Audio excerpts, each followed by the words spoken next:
Hello again, everyone. Welcome back to some more Lego building. We have another Botanical Collection set to do today, the Wildflower Bouquet. This one actually came out a little while ago. I just have not gotten around to doing it. But before we do that, I got a couple of small Easter sets to build as well. So let me go ahead and put that aside. Start with this one. So how's everyone doing today? As a reminder, I will be busy next Wednesday, so no LEGO stream then.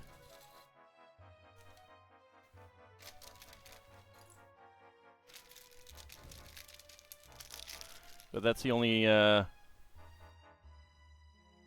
current interruption that I'm aware of. Well, I got some interruptions in July, but I don't think it's going to affect a Wednesday stream. How long before we get a banana piece and a frog piece in the botanical set? We've already gotten those, I'm pretty sure. So I have not actually built the one that has the banana piece. I'm not sure if I've built the one with the frog piece as well. They used frogs in the bonsai tree. I did not build that on stream, but I do own that one. I got it before I was doing the streaming. Alright, so let's go ahead and make our little chick. And I do have a set for the with the banana pieces.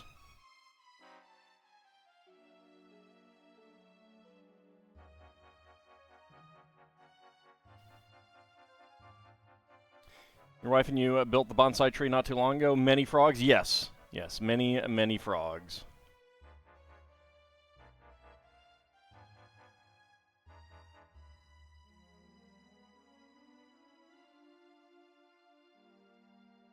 Right now, I want to play the game of sleep. That's what I want to play.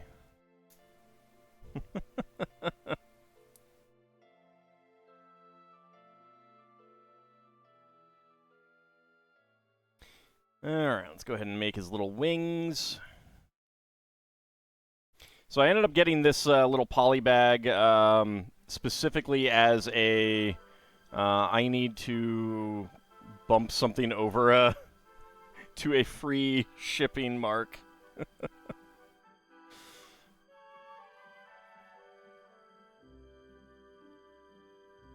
was like, let's see what I got.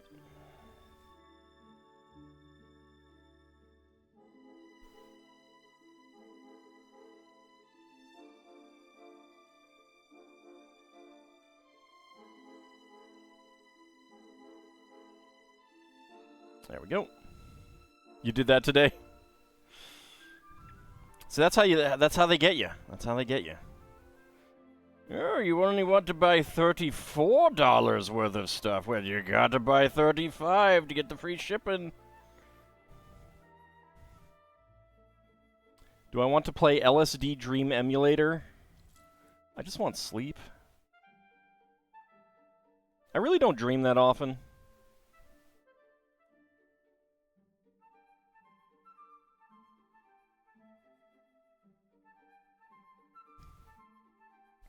There we go, got his little wings.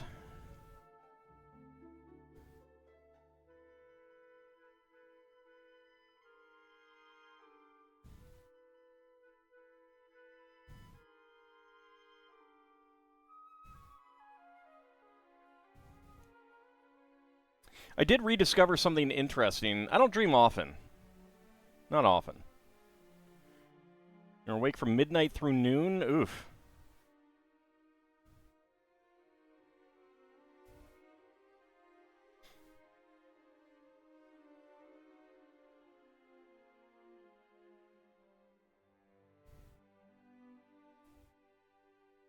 Let's get the eyes on. There we go. And his little beak.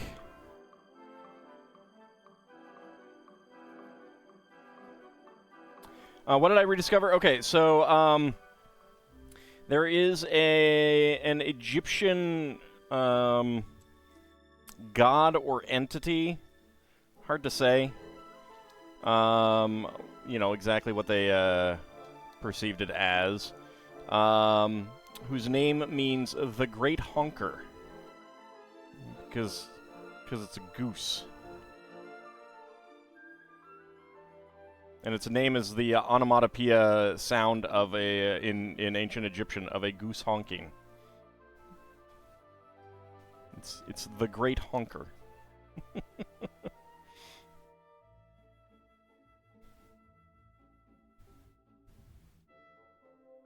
Alright, and let's see. On top of the head there.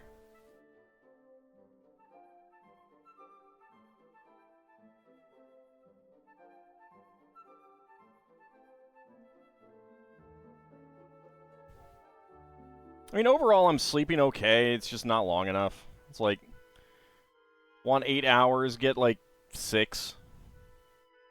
So it's just annoying, but I'd like more. Howdy, Purple Muppet. How's it going?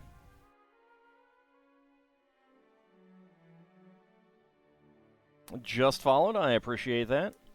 We're just building a quick little Easter polybag set that I got. Well, I guess they do want the feet separated here, which makes sense. There we go. And his little palette of colors. I'm doing fine. There you go. His little palette of colors. Alright, let's go ahead and make the egg.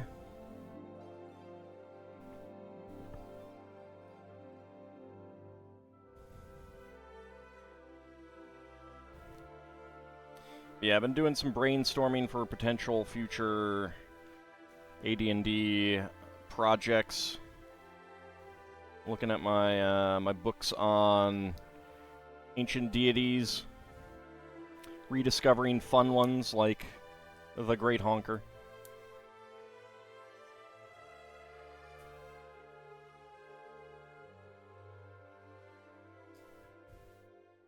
Okay, so on the lime green sides, we got the pink. Curved slopes.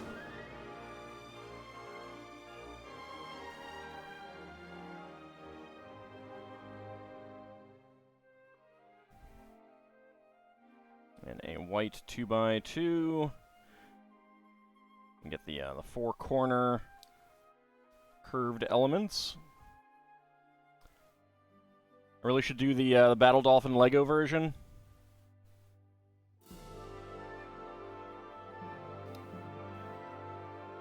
Maybe someday.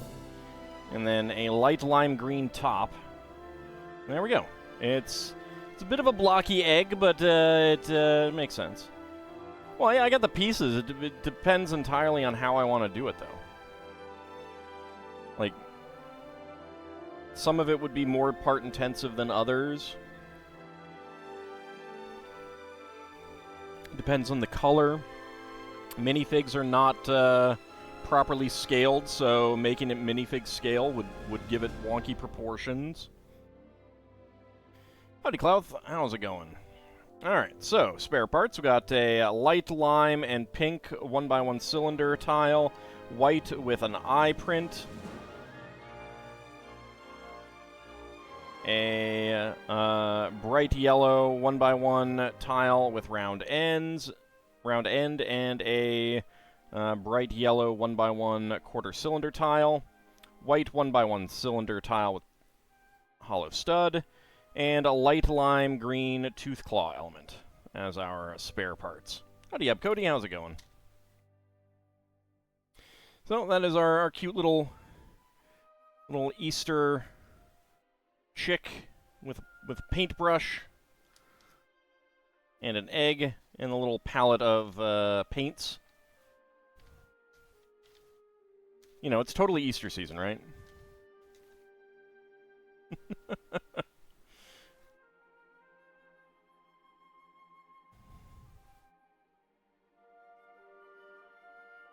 Alright, then we have this Easter Bunny surprise. This was a gift with purchase. Didn't I do a larger version of this one already? What do you mean? You mean this? This? There was something different, something similar. Lego basically always has an Easter set every year for as a gift with purchase.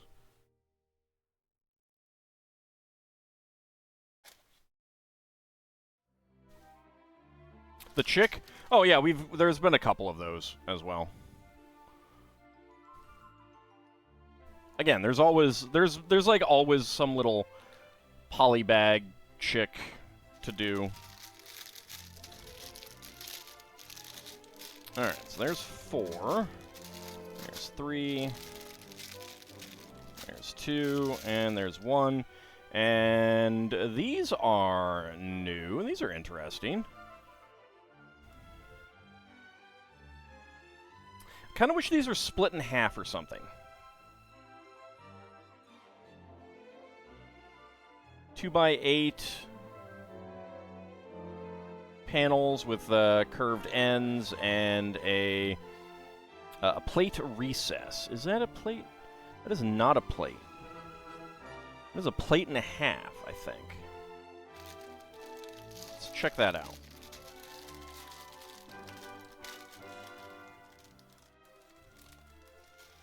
Just got your Easter candy from Iceland. Wow.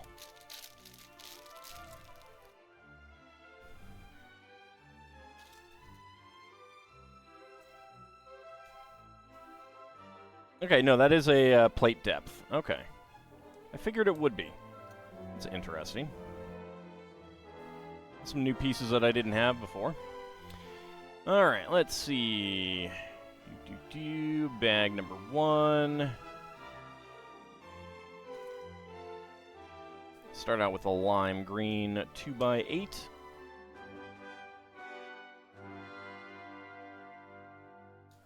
One by 8 there. And a 4x8 half cylinder.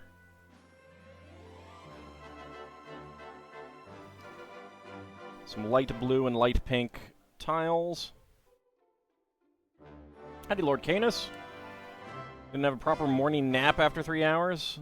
Stayed awake to make sure you got all your little tomatoes and peppers in their new pots.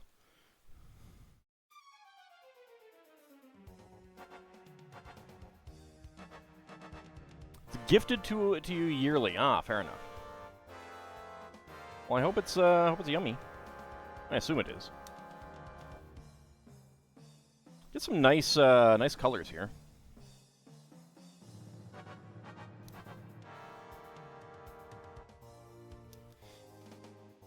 So I did post up my brainstorming list of Celtic deities on my blog. There's a lot of them.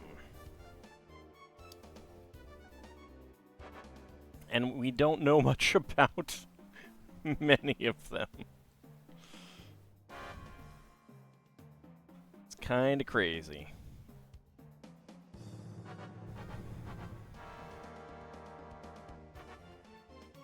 It's kind of interesting. We know a lot more about the Egyptian ones.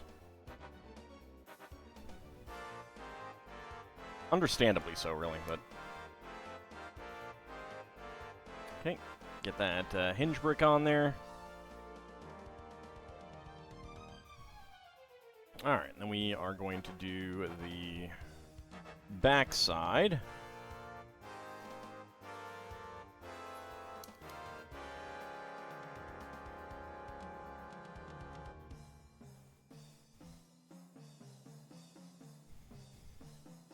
Okay, and we get the pink and blue tiles again.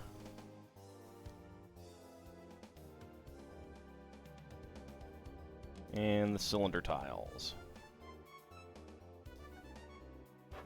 So what kind of candy is that from Iceland? Some sort of traditional Icelandic candy? My mother's family is originally from Norway, but they didn't really... It's been a few generations. We didn't really keep up with the cuisine, shall we say.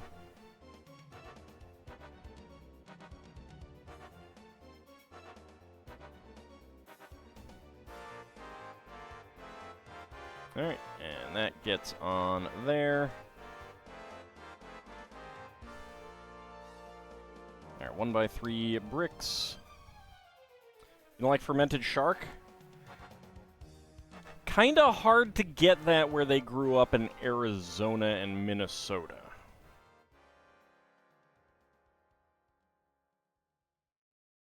Alright, so, spare parts.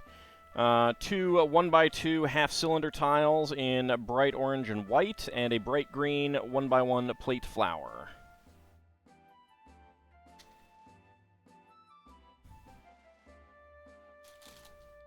Did have some robust roots, so that's good. Riss egg, I don't know what that is.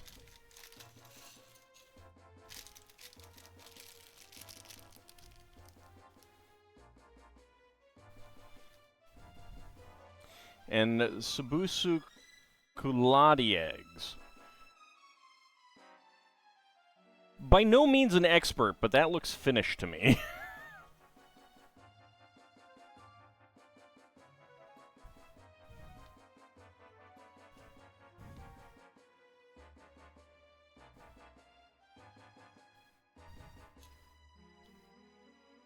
I'm pretty sure I wouldn't know what it was even with the accents.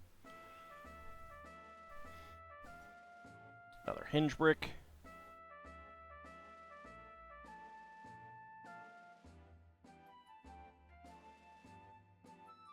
I'm just going to assume that it's chocolate-covered fermented shark. That's what I'm going to go with. Chocolate-covered fermented shark. You're welcome, everyone.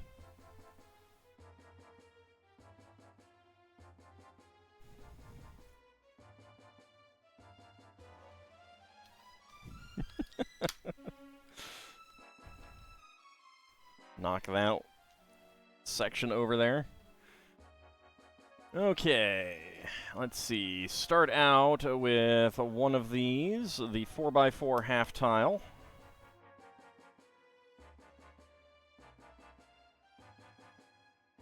Two by two cylinder plate, and this weird lobed 2x2 half tile.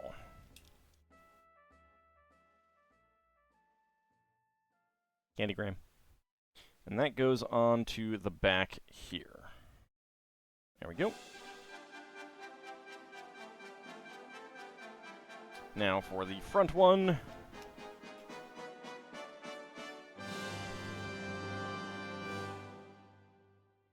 Nougat 2x2 cylinder plates. Get the eyes on here. So now I can be looking at you guys. At least it's not pickle-flavored dried whale blubber. I guess. I'm assuming that you know what that tastes like since you brought it up. I personally don't. I don't know what it tastes like. I have no desire or interest to know.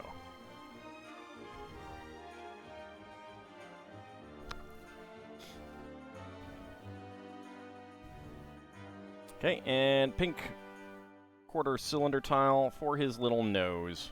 There we go. Little cute face there.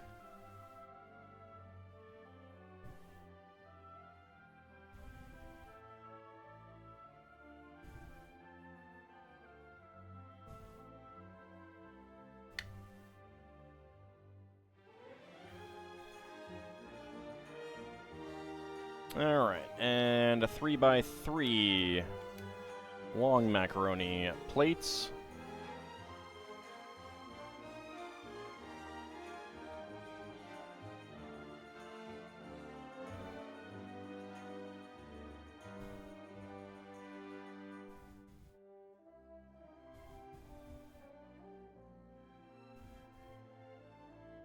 No, I haven't. That's what I was. That's why I was asking what the food was. The candy.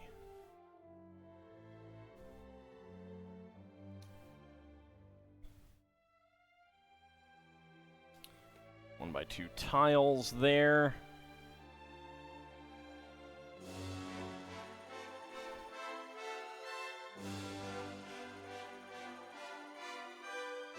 3 tiles.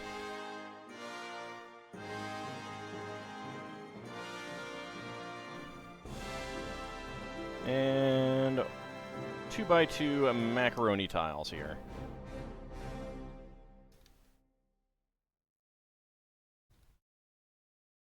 There we go.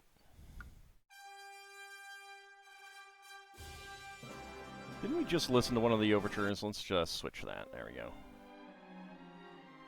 Okay.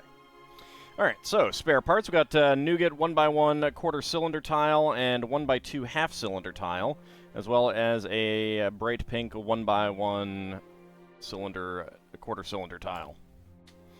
Alright, bag number 3.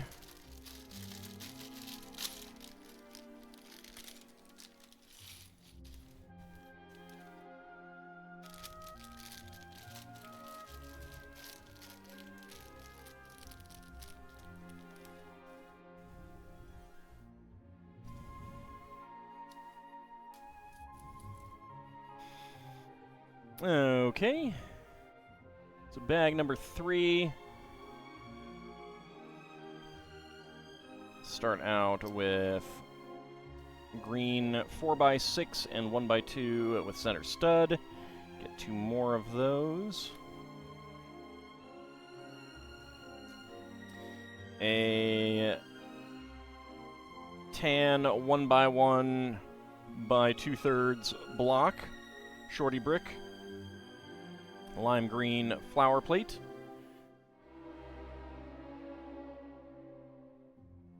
Bright green 2x2 cylinder tile. Well, actually,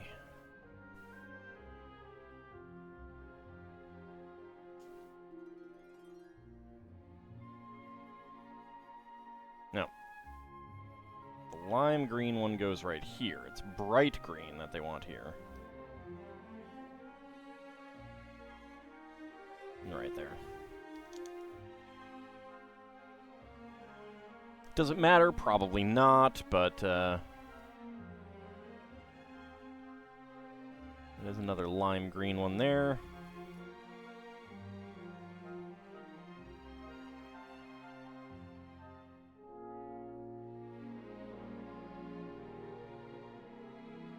And 2 more plate flowers.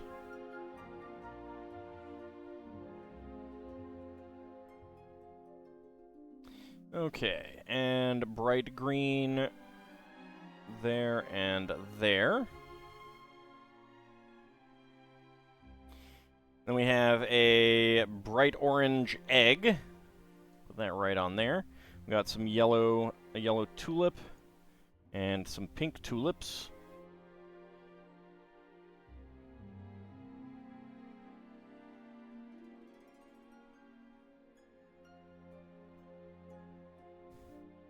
Okay, side stud piece with the new red orange and dark lavender plate flowers.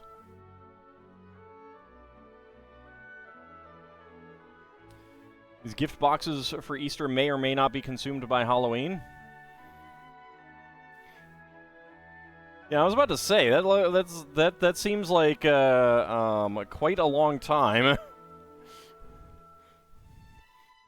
They'd be lucky if they lasted a week with me, unless they're not good. There's a carrot. Does not use the carrot top. We actually are using the 3-stem thin piece.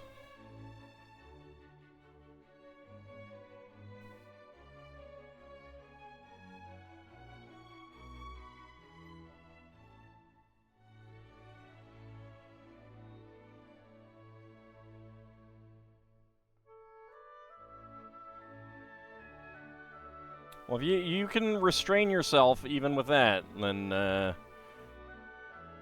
I'm impressed, sir. My hat's off to you. If I wore a hat, which you don't. But you know what I mean. Alright, so these are the new 1x2 tile slopes. Which, they're basically the same angle as the grill tiles, but now they're actual just slopes, which is very neat. Very cool.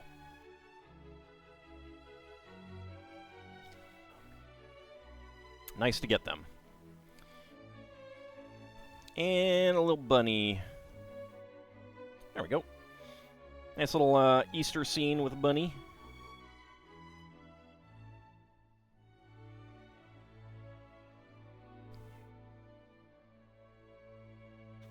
So, slide that back in there. Actually, goes in there. Okay, and now for the other little vignette.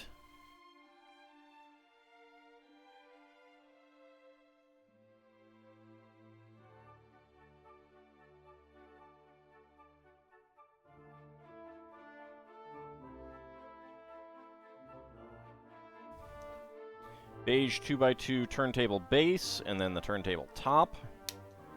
It's interesting that they ship these out separately these days. They always used to pre-assemble them.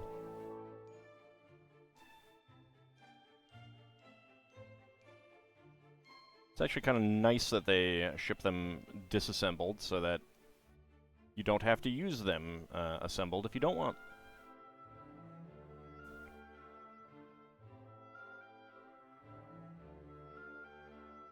Because the base is actually neat for some decorations. If you get them in black and place them on a white plate and set it into a wall, it makes a nice half-timbered decorative look.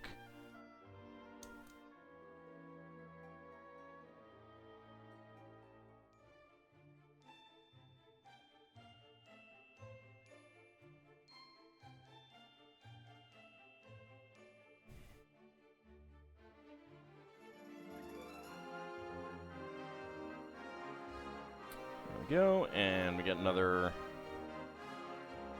bright orange egg, some yellow tulips,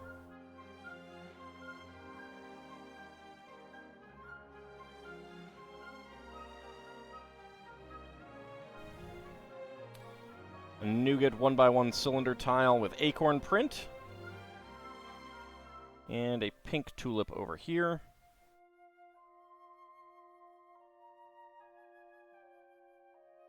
Alright, and then make a little tree.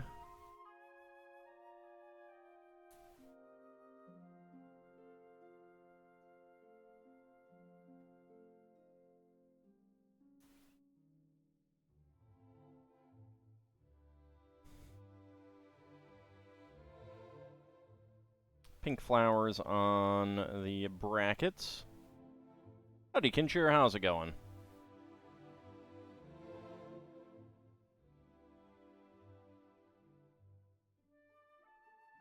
There we go.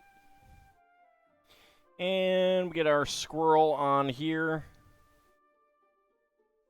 Ready to be spun around. He spins me right round, baby, right round like a record, baby. Right round, round, round.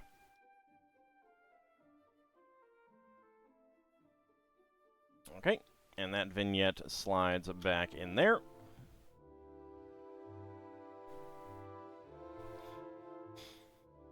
There we go. Couple little vignettes. Close it up.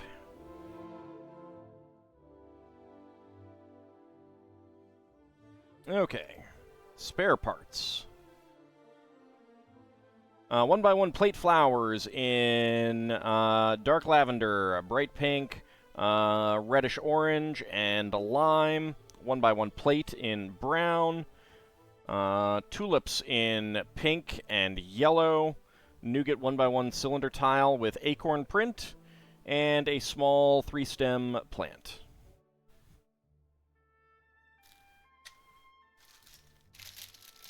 Alright, bag number 4.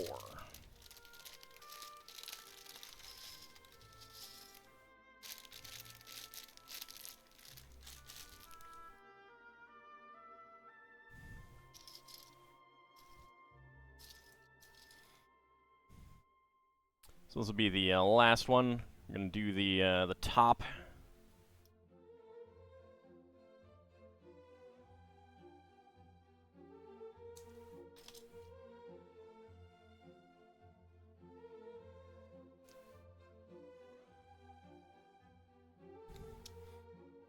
4x8 there.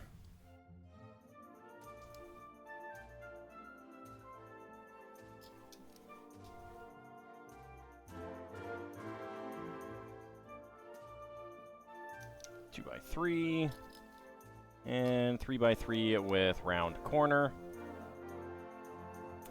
Mega Flare's everything but the cats. Wow. I can't believe you don't want to watch me, Bahamut.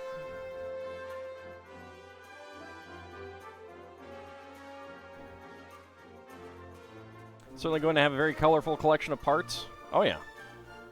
I do enjoy colorful collections of parts.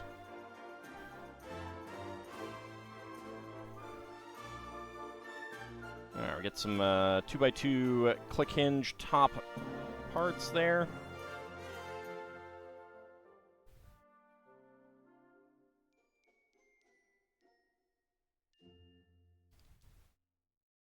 Two by 6. Alright. 1x2 half-cylinder tiles with center studs. Where's the other one? There it is. Had a dentist appointment today for cleaning, and what should have taken 45 minutes took nearly double that. Oh, wow. They find some problems, or were they just, like, busy, or what? If you want to share. If you don't want to share, that's okay, too.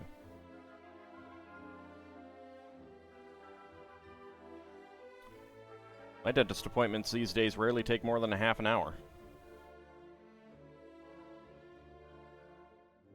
Hey, look, if people want to try to drown me in Lego, that's fine with me. I'm open to that.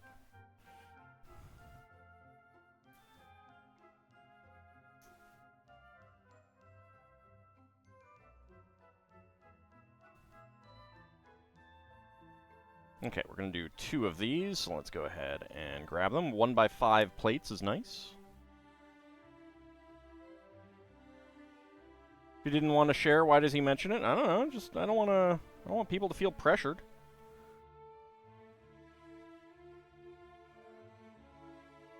Found that you have a hole-like thing in your gums that the previous dentist was aware of but wasn't worried about. Yeah, there's a I learned not to, well, I learned quite a few years ago that there's a lot of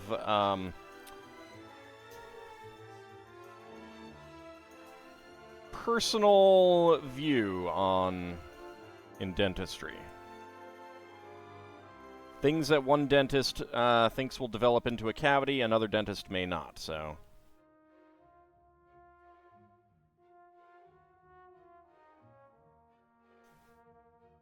I understand that.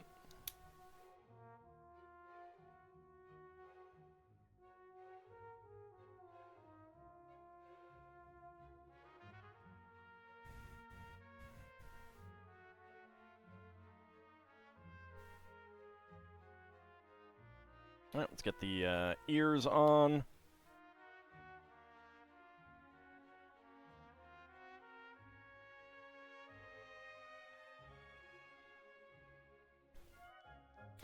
Okay, and we have the sunflower, the new sunflower pieces in yellow. Get some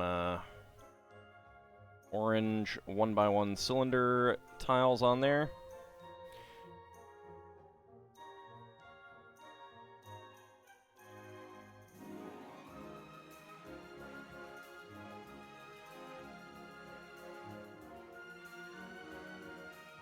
Well,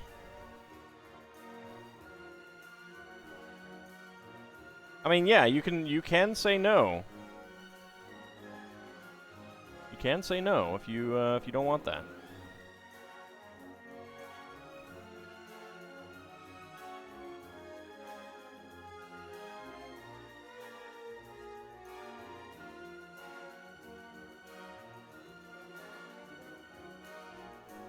Got some nice light blue sunflowers as well.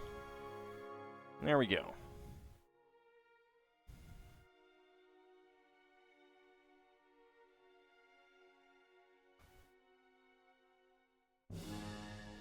Okay, so spare parts. Bright orange and regular orange 1x1 cylinder tiles.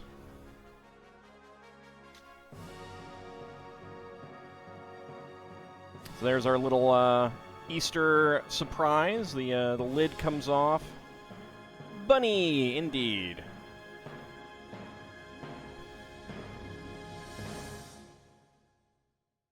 Oops. That came off.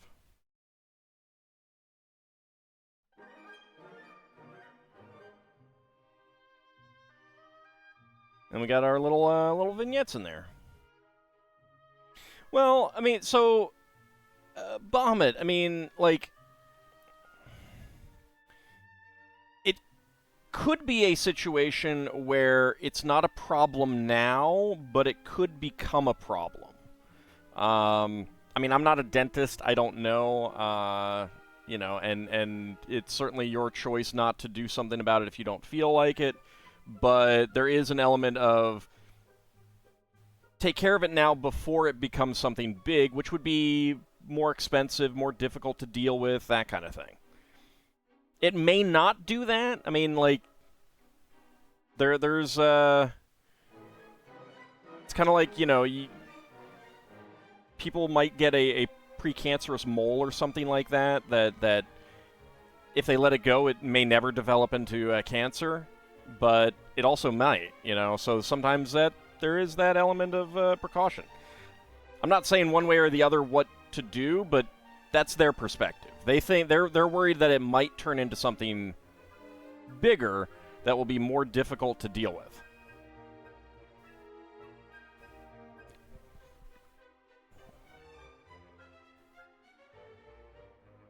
I mean, since I've had so many dental problems, I literally go in every time imagining that, you know, oh, I'm going to have another whole mess of cavities this time.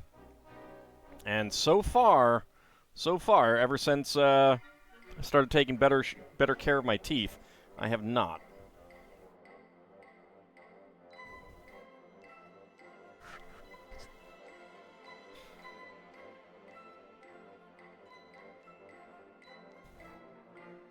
All right. So that is our Easter basket surprise, Easter bunny surprise. And let's go ahead and switch on over to the wildflowers.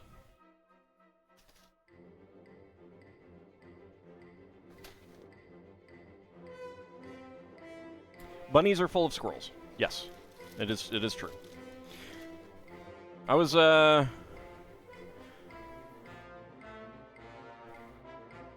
looking outside the other day, and in the neighbor's yard there were two little bunnies munching away at the grass. That is all. Oh my lord, this is a lot of. There's a lot of 1x32L axles. 1, 2, 3, 4, 5, 6, 7, 8, 9, 10, 11, 12. Wow. 12 axles.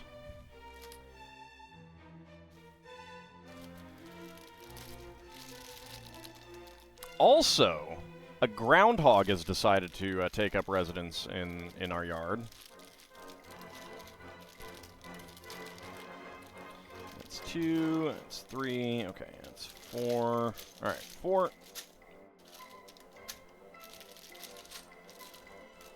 3, 2, and 1. No chocobos, no. I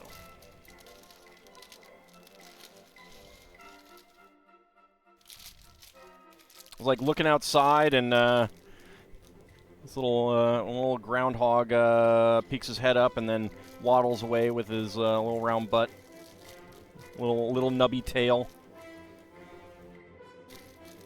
Very cute.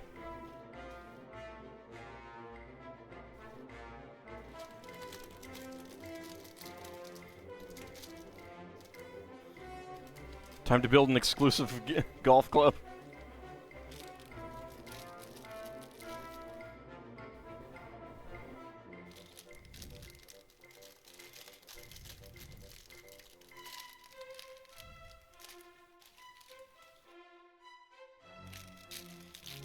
A lot of very similar parts in this. Alright, let's see. Wild about flowers. Whether you are growing your Lego Botanical Collection or this is your first Lego flower arrangement, you are probably as wild about flowers as we are. Not really, but I like the builds. This bouquet is a fresh mix of flowers you might pick for yourself in a field or garden. And we paired colors and complementary species from all over the world to celebrate our planet's biodiversity and the soothing beauty we cherish in nature. Enjoy building. Lon Maj, model designer at the Lego Group.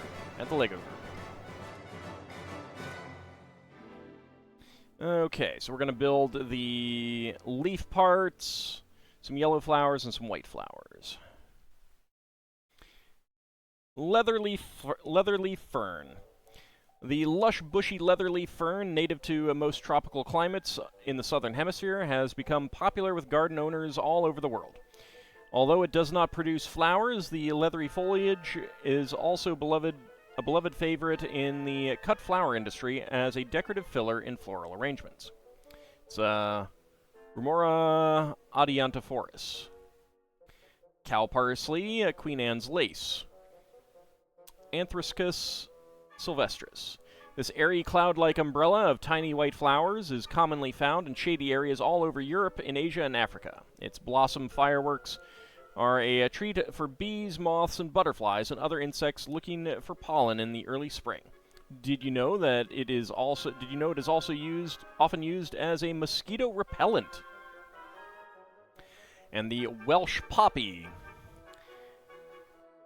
Mechanopus Mechanopsis cambrica, or Papaver cambricum.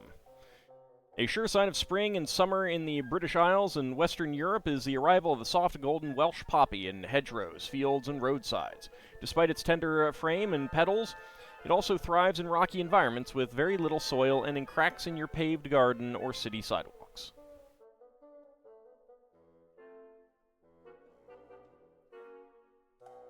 Moxie likes woodchucks. They're so fun to bite and shake. Ooh.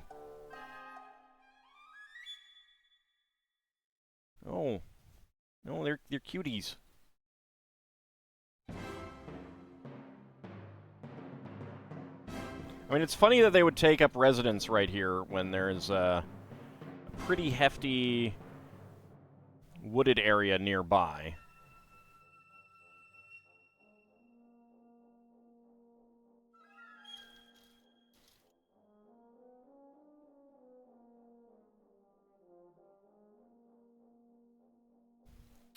Alright, where are some more of these?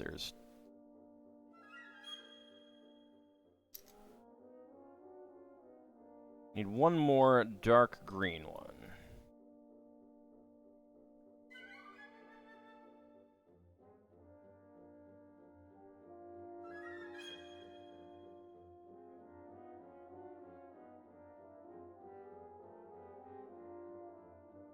Well, just don't walk where they like to burrow, that's all.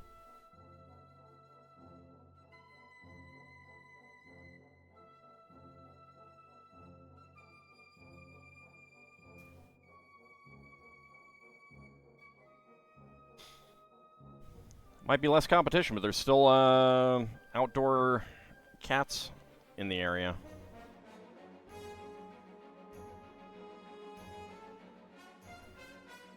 Although I actually haven't seen any recently.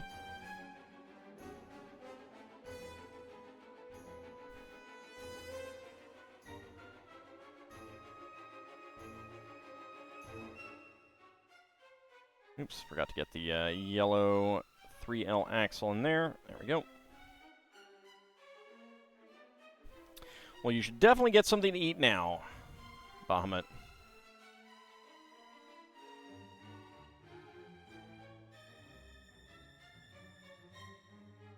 Domestic kitties should be generally kept inside. The palm leaf element was first introduced in our LEGO Pirates theme in the 1990s. Now it is repurposed to create the leather leaf fern. Ah, just waiting for it to cook. Fair enough. I need to think about what to have for dinner after the stream.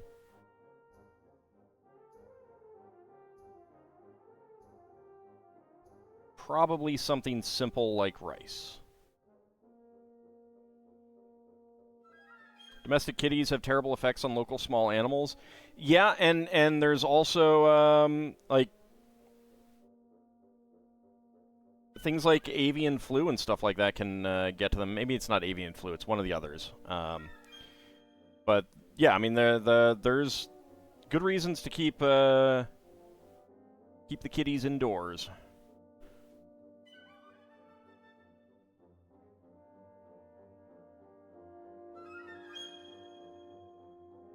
For their sake and for whatever wildlife is around. Yep. Exactly. Felines would be more scary if they could fly. Oh, like the vampire cat? Or the catula?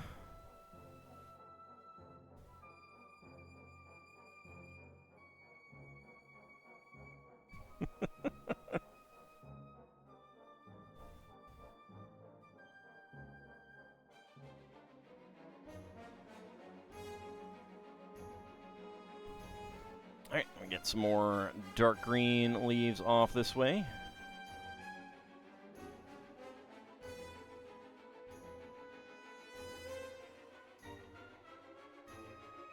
There's multiple winged cats in D&D. Get that one up there.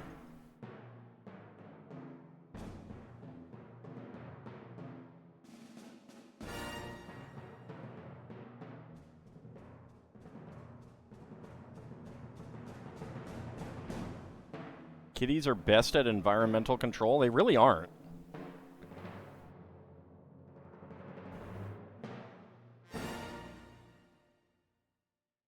Like, the areas around us are not adapted to having wild cats of that size.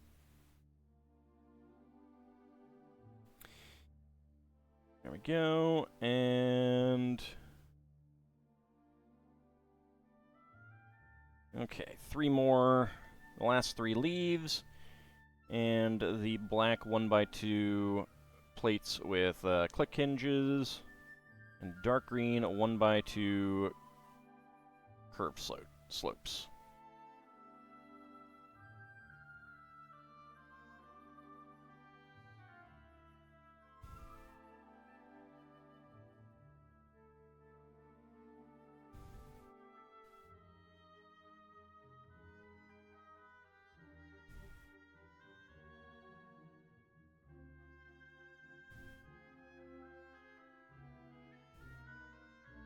There we go. Clip that on. Clip that on. And clip that on. There we go. Next up, 7. 1, 2, 3, 4, 5, 6, 7. All right.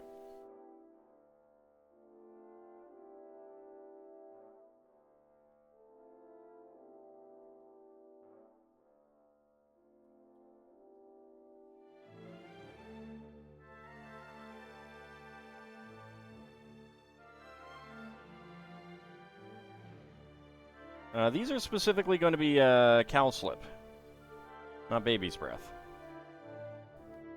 Shockingly, made with the same parts in Lego.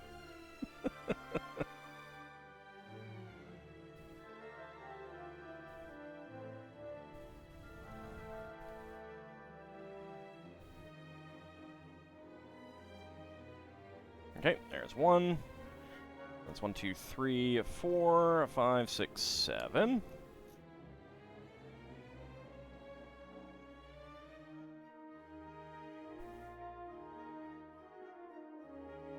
But yeah, it's not just keeping them inside for the safety of other animals, but for their safety as well. I mean, they can get into fights, they can injure themselves. There's a lot of pathogens that can affect them. Just generally a very, very good idea to not...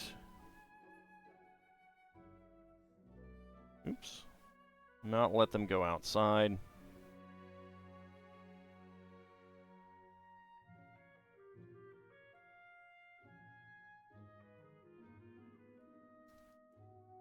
1, 2, 3, 4, 5, 6, 7. All right, the last stack of these. Incoming ads, yeah, they happen.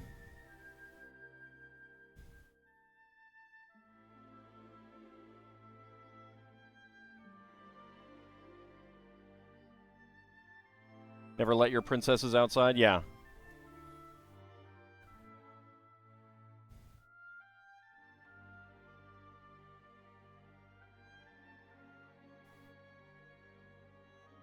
It's a good idea. So it's windy outside, but because of where you have them set up, your plants are protected by the blackberry bushes. About time they started paying rent from damn shrubs. Don't they pay rent by giving you blackberries? There we go. We got that fern, and that fern. They pay the birds with the blackberries just to keep growing? Well, I mean, that feels like it's on you then if you're not collecting their rent.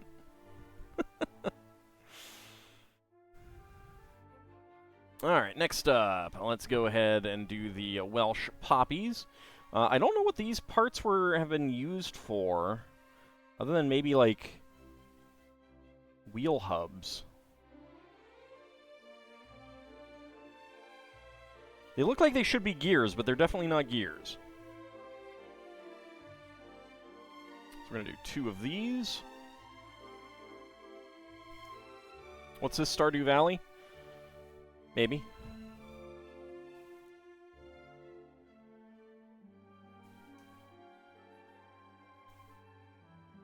You know, I bet a lot of people in Stardew Valley would love Lego flowers.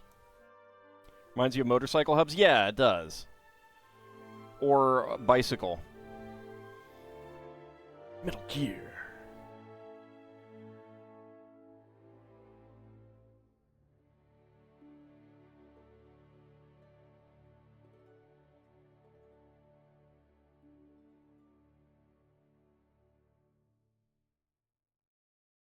Waits on Haunted Chocolatier. I will probably play that one when it comes out.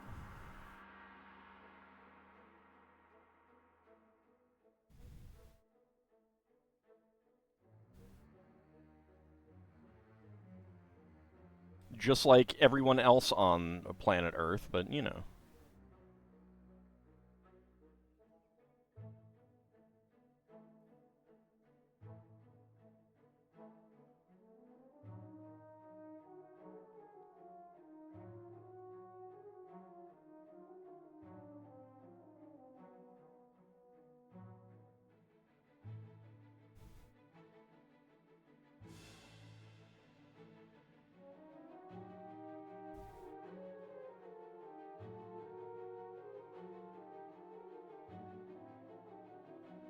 One of the interesting things about like just listing down the deities for like Egyptian mythology, it's kind of amazing how many significant, like really significant deities were just completely ignored by the material.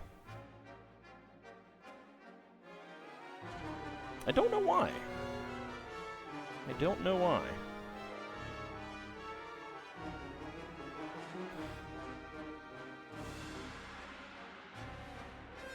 There we go, get that through there, and lime green on there.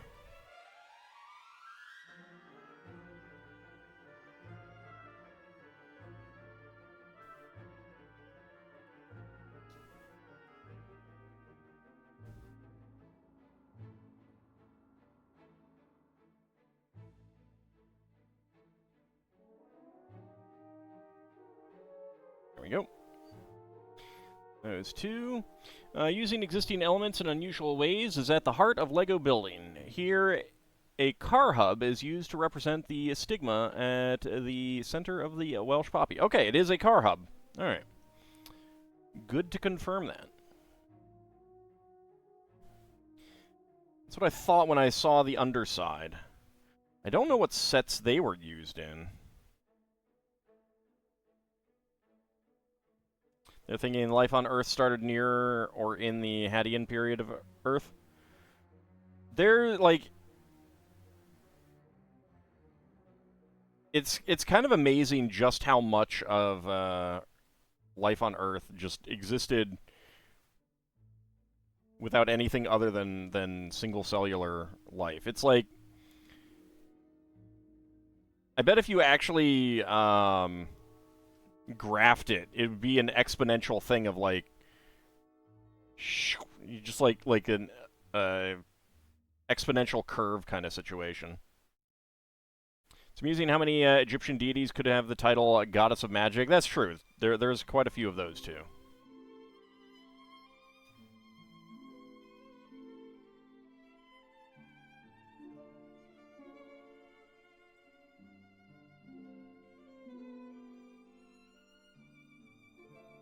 But, like, none of the ram-headed gods made it into the material. Nekbet and Wadjet didn't. Although, considering they're tutelary deities, I'm not sure what I'll do about that.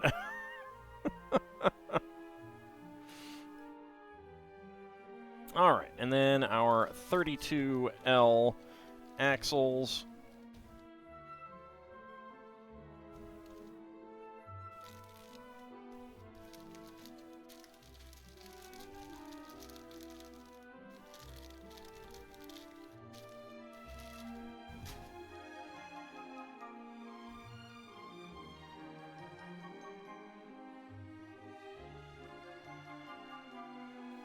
There we go. And there we go.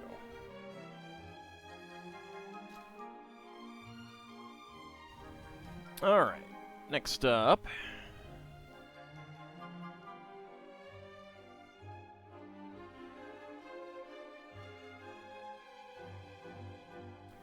Xenohyla Truncata, thank you very much for those 2,000 bits. Wow, that is very, very generous. I really appreciate that. Thank you. Many divinities have overlapping... yeah, oh yeah, they do. And especially with the Egyptian mythology, they're, like... There's arguably... I mean, you could make multiple pantheons out of the existing material. So those 2,000 bits will definitely help me get towards getting some new computer equipment.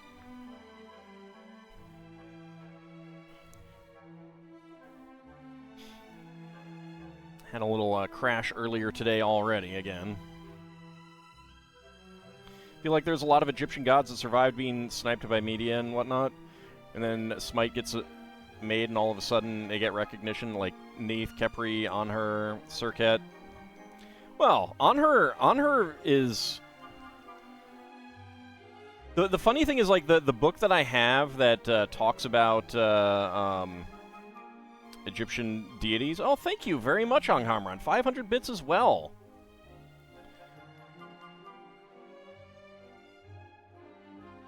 I really do appreciate that. Making good progress.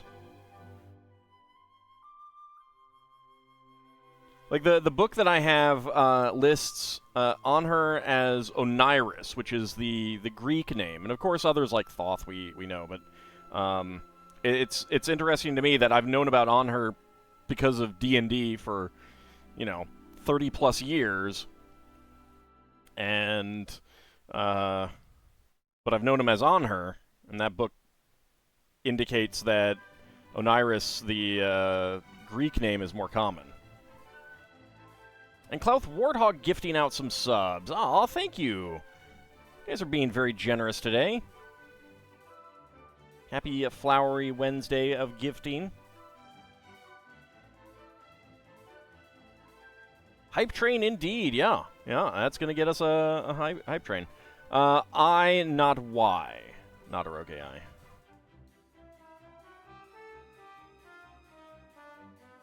That's 5 people who will not have to see ads. And gifted out a total of 56 in the channel so far. Wow. It's like the Egyptian pantheon is just a hodgepodge of various cults in various times and areas of Egypt. So, like, there are absolutely Egyptian pantheons that you can derive. The big thing is that you are dealing with 3,000 years of time, and yeah, different cults come to preeminence at various points. But yeah, you can say the same thing about like Greek mythology and stuff like that too.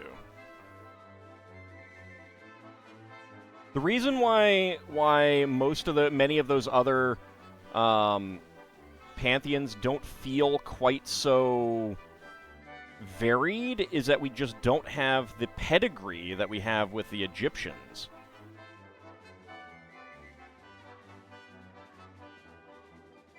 Alright, so that's one. Not pedigree, but like the documented over time material, like Norse material comes from really only a couple hundred years and one primary author for the most part. Ah, never, Lil Bunny. No, never.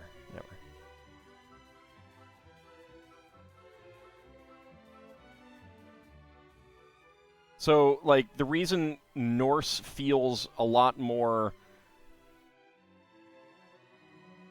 together, complete, is basically just an artifact of us having limited resources to draw from.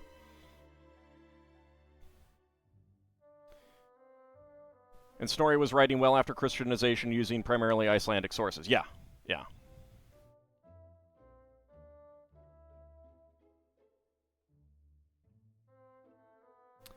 Let's see. Best Egyptian deity is Anubis. I don't know. Can you really say that when there's the Great Honker? Knew of Anhur because of Mulharan, Geb, Nut, Bess, the old cartoon mummies alive.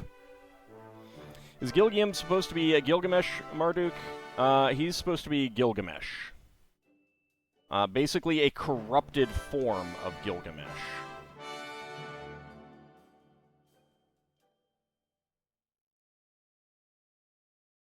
You knew of Serket because you have a friend who is a practicing Kemetic.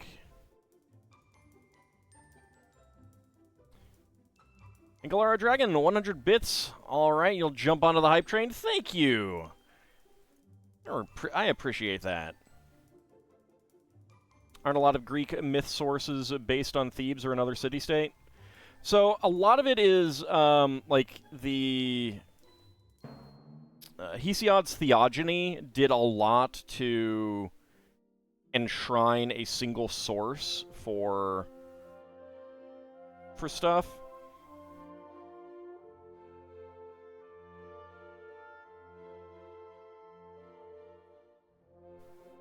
So there is that, yeah. 400 bits for Xeno and Clouth. All tech boost. Aw, I appreciate that. Marduk in Forgotten Realms is not existing. No. Don't buy that propaganda. That's later stuff.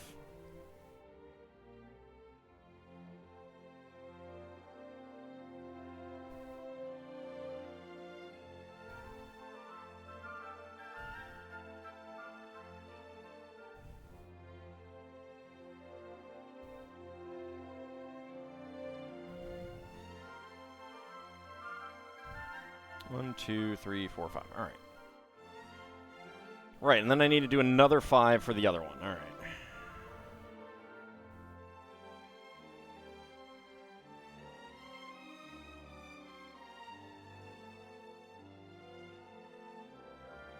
No, the Tiamat of Mesopotamian mythology was fought by Marduk in the Babylonian version. In the Assyrian version, it was Asher.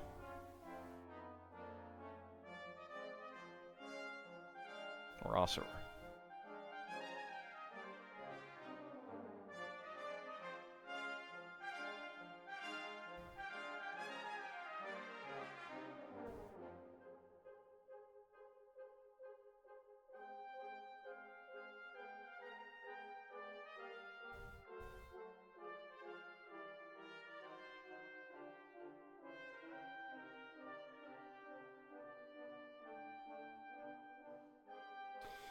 It was the freshwater and Tiamat was the saltwater. Yeah.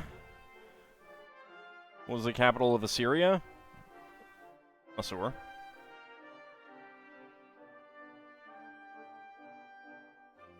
Or Asher. I'm not actually sure which one it is. I don't think we've actually found the location of it. If I remember correctly.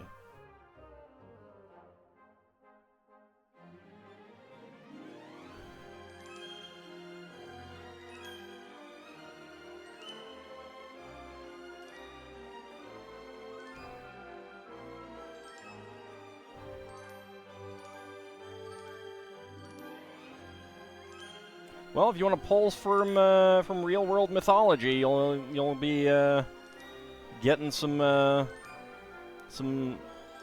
data dumps on my blog over the coming days.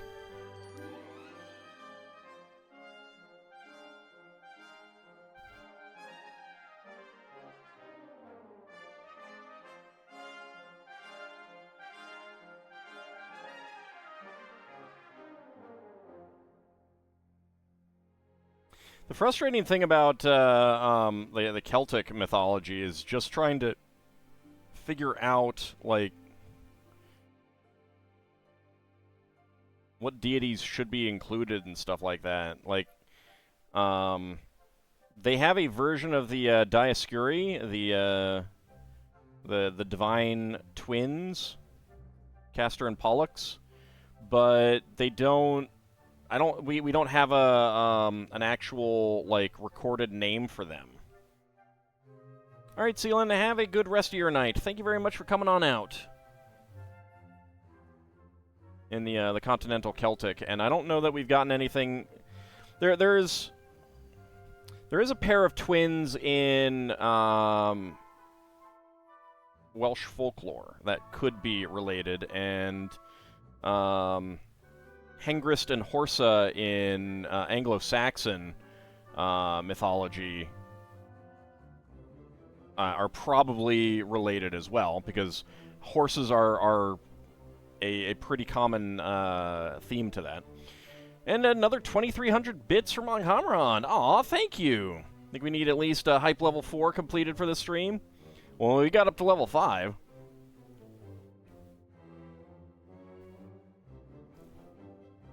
So we definitely did that. Thanks, everyone.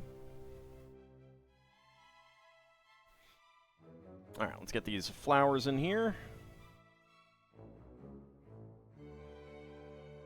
Yeah, Kaylee is really gonna be dropping from all the celebrations. You join in, but you has no bits. That's okay. I appreciate the thought.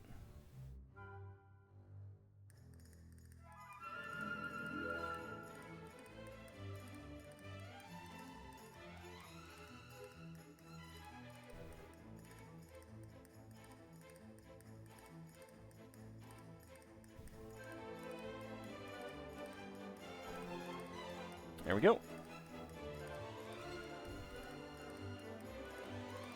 What flowers are in this? So these are the Welsh poppies. These are cowslip. And I don't think we know what the other ones are yet, because we haven't gotten to them.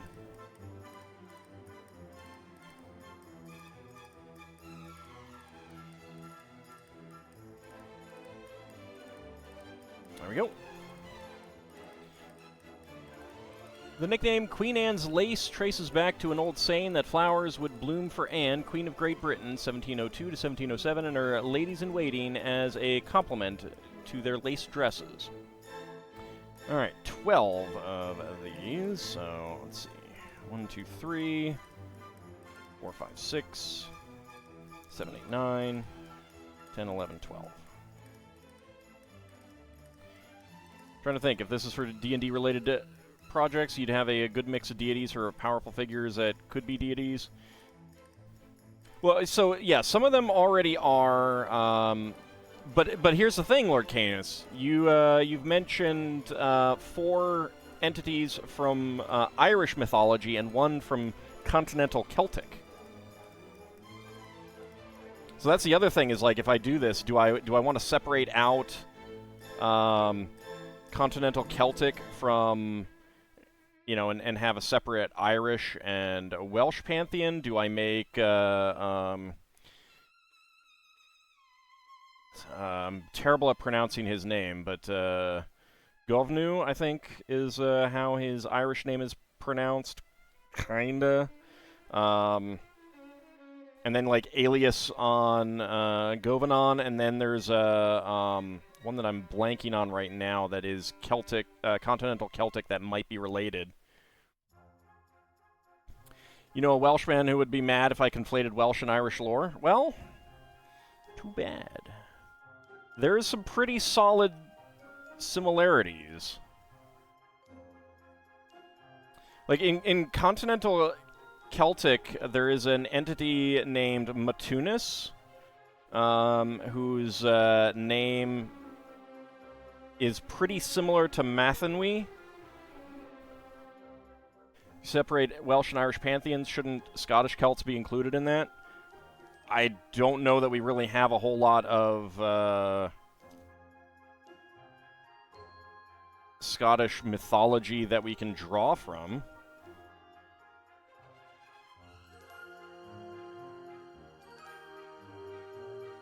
I mean, I can only draw from things that I have sources from, number one.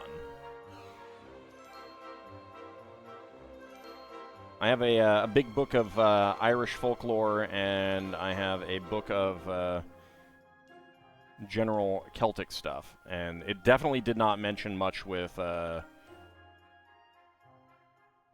Scots.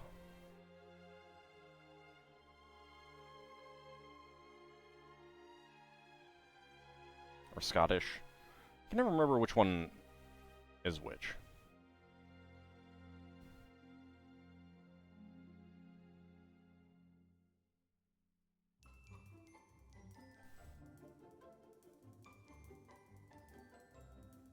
There we go.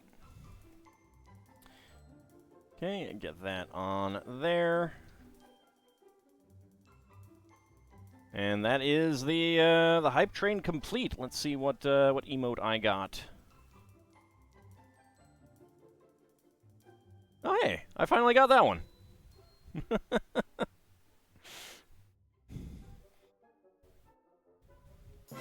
Okay, so a 3-stem green plant piece, 2 white 1x1 plate flowers, and a white 1x1 dome light with peg. Wonder if history had been a little different. Could we have domesticated jackals? Maybe. Okay, so bags number 2.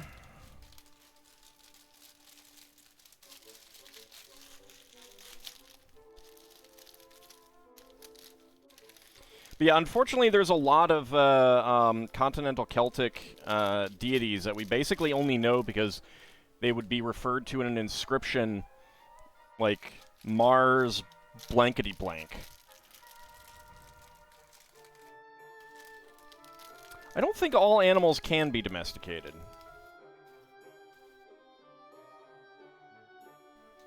Because not all animals can be bred in captivity.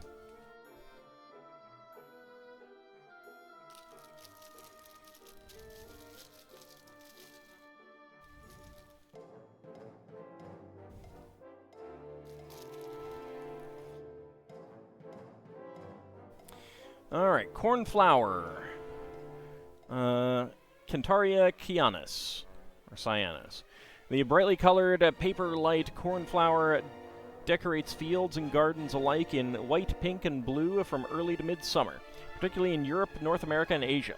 Its delicate fragrance and nectar attract butterflies and bees, making the cornflower an alluring companion to your vegetable garden or orchard. And lavender, an evergreen shrub with bursting pops of purple colors and a soothing aroma. The ornamental lavender is as purposeful as it is decorative. Native to the Mediterranean, the Middle East, and North Africa, it is widely used as an aromatic culinary herb for the distillation of essential oils for cosmetics and in herbal medicines. Lavandula. Okay, I guess we have a white and blue cornflower here.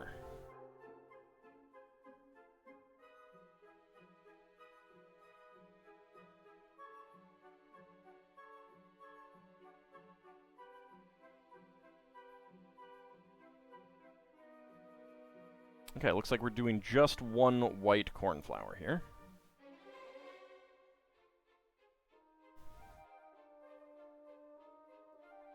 Okay, candlestick and candlestick with branch.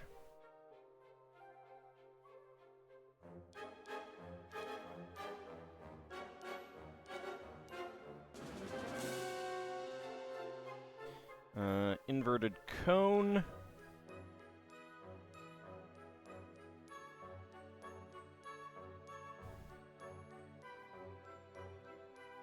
A brown head, a green eggshell piece, and a purple trinary connector element. Food has been eaten, eggs and pancakes? Mmm, yum. Can't believe you didn't share, though.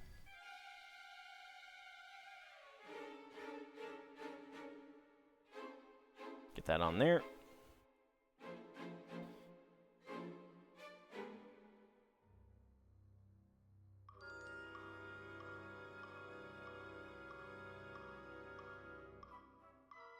Alright, so 3 of the white eggshell pieces. We get white bars with clips. These go through and connect into the slot there. Fried eggs and undercooked pancakes at me? Wow. Wow. Why do you hate me? So mean.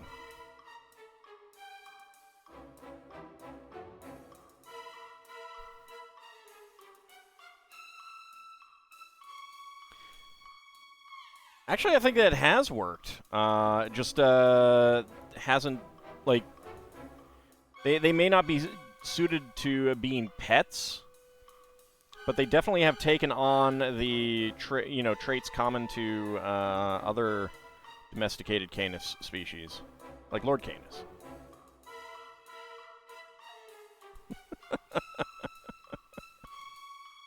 Because the pancakes needed more time, that's fair enough, but still.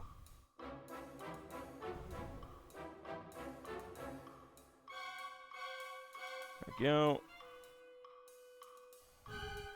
It's cute, I think you're domesticated. Sir, I know you're not. I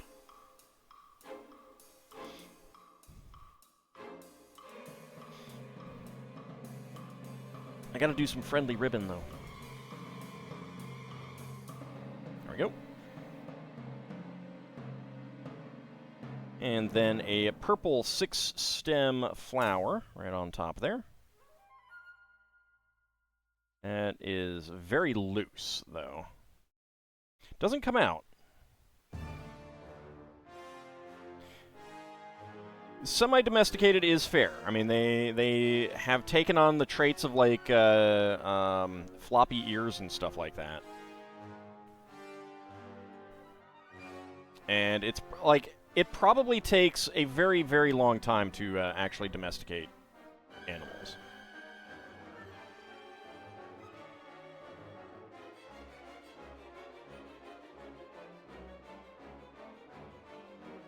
Okay, 3L bar there.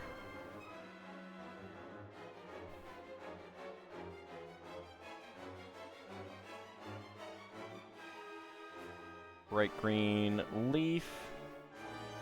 And a cone. Where's the cone? Regular cone. Green cone. Anthrolizard, subscribed for 24 months. Time sure does fly, indeed. Thank you very much for that resub. I really appreciate that. How are you doing today? Oh. Bonked the camera.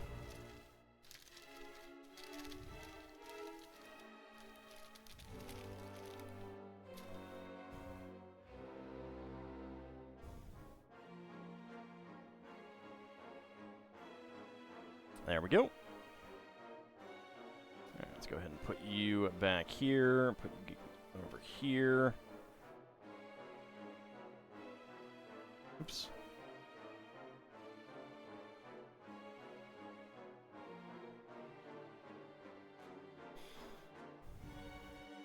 Okay. Two of these next ones. We got gold, 1x1 cylinder plates with hollow studs, and green cones.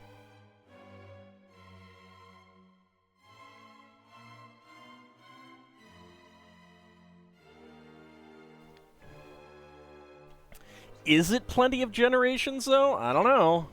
We don't, like... No one's ever done a study on, like actually tried to do that kind of domestication kind of thing until then. Like, this is the attempt to see what the process of actually domesticating something is. Since basically everything that we have has been domesticated over longer periods, essentially accidentally. Tired? You're trying out this whole streaming thing and was on for almost 4 hours playing Star Trek Online, and now it's 2:20 a.m. Oh yeah, yeah. It is. It can be very, very tiring for sure. I hope it was fun though. I hope it was fun.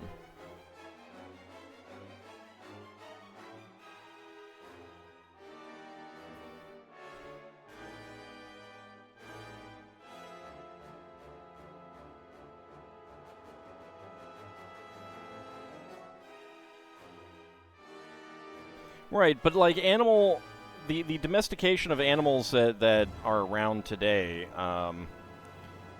was an ongoing process, not done scientifically. Like even things like cows.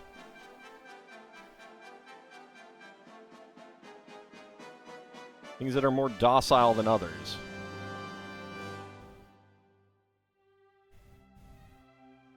Okay, there's those. Alright, 12.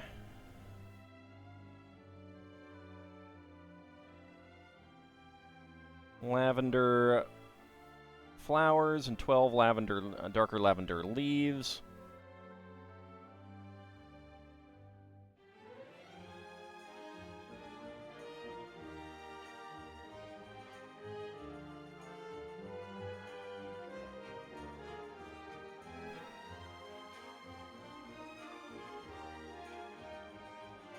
Probably take longer to domesticate foxes.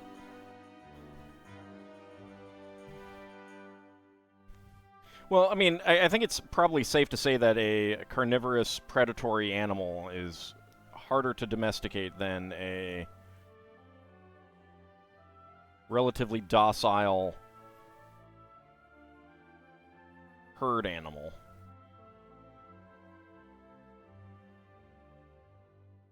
Kind of enjoy streaming.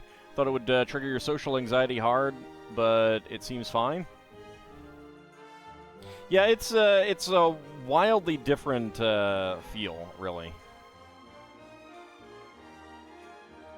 than like being in front of actual people, like on a stage or something. Some claim house cats aren't really domesticated. Yeah, they're almost certainly like self-domesticated kind of thing.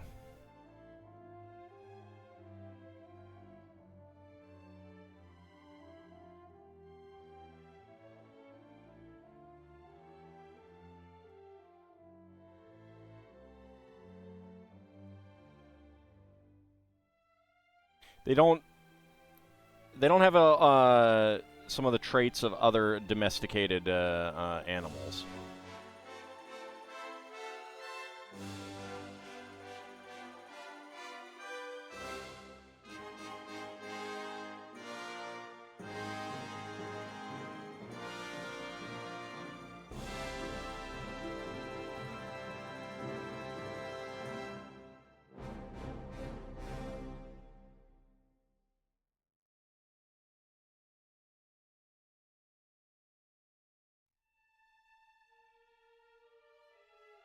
Like, dogs tend to have floppy ears, rabbits tend to have floppy ears. A lot of the animals tend to have floppy ears when they get domesticated, and cats don't. For example. Also, coats tend to end up looking different. Your lap is serving as a bed for a house cat right now. Ald wasn't domesticated until 1985, so it takes time. His floppy ears are adorable, though. It's true. It's true. I have very adorable floppy ears.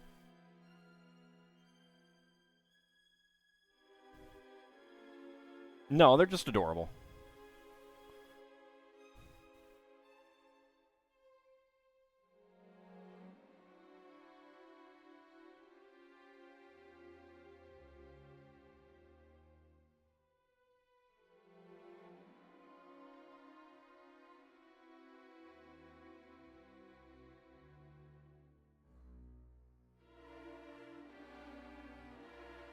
Okay, there we go.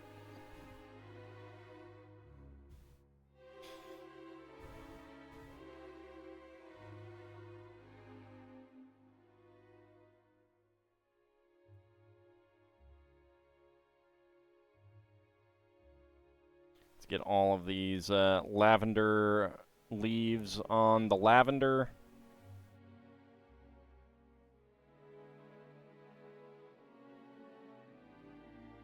Well, technically these are petals.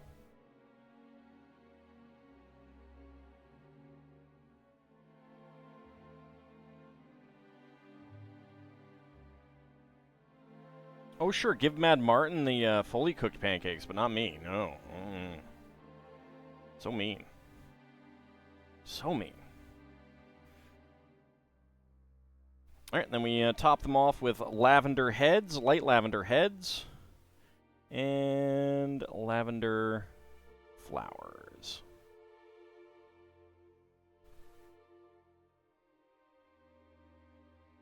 Lavender head, lavender flower. There we go.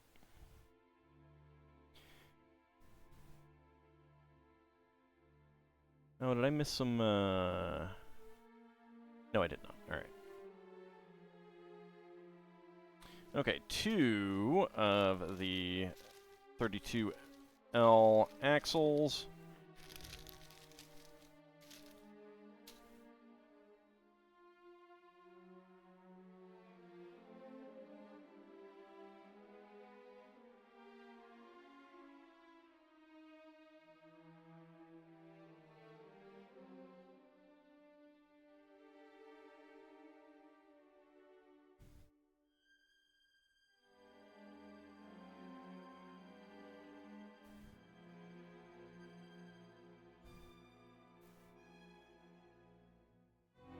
There we go.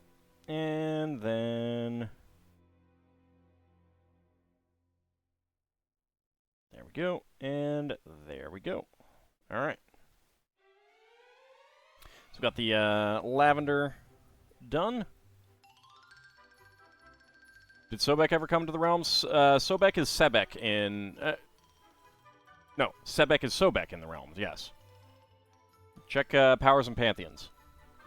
Powers and Pantheons had a couple of interesting deities that were missed by the original, like, deities and demigods and stuff like that. Let's see.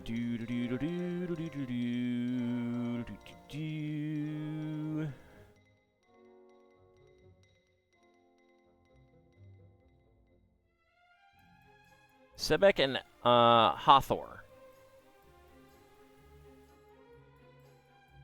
are in Powers and Pantheons, and they were not in either first edition Deities and Demigods Cyclopedia or Legends and Lore. It's very weird. Hathor especially is extremely important. Sebek, Curious about trying acorn flower in baking?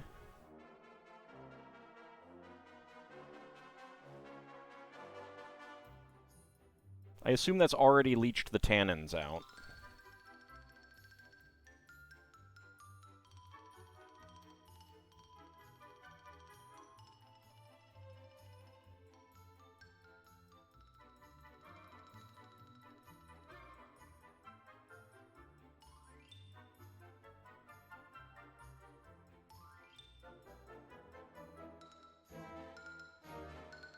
Alright, and then we get 1x1 cylinder plates.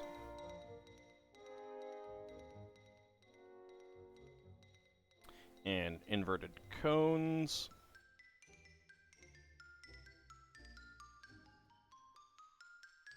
Like, that's what I'm talking about in terms of the deities that they chose for those two books.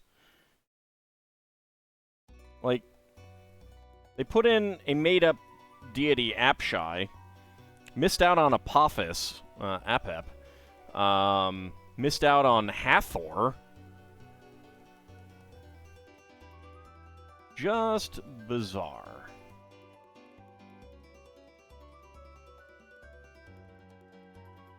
Just bizarre.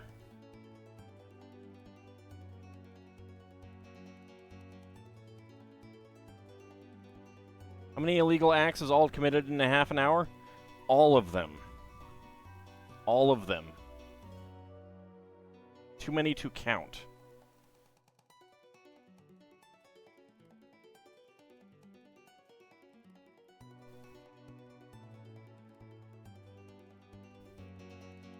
Oh, I'm sure it'll change the flavor. I have no idea how it would change the flavor, but I'm sure it would.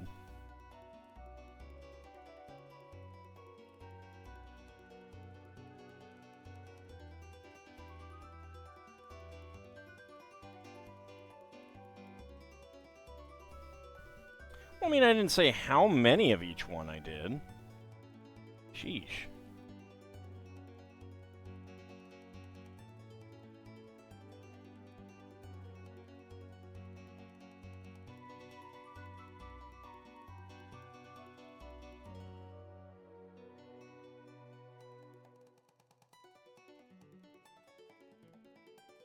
There we go. Get those chutes on. The LEGO Group is working to build a more sustainable future for children. Currently, more than 80 LEGO elements, including trees, leaves, and bushes, are made from a plant-based plastic, produced using sustainably sourced sugarcane plants from plants. These elements represent the first steps of a bigger mission to make LEGO bricks from sustainable sources by 2030. I think that is not going particularly well for them.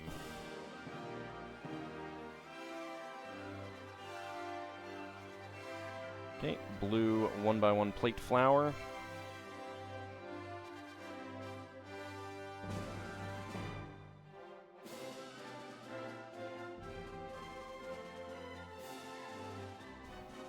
Another brown head. And a blue 1x1 plate flower.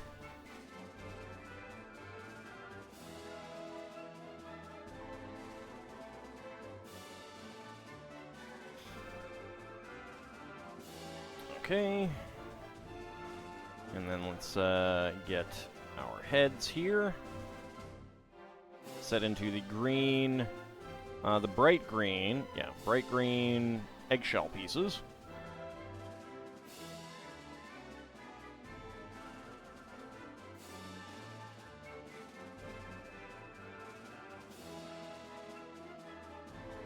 And then blue eggshell pieces.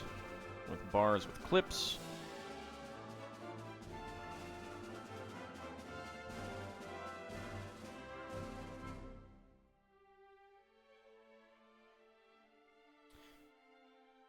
Brown headpieces remind you of a monster plant in D&D that grew head fruit? You mean Death's Head trees?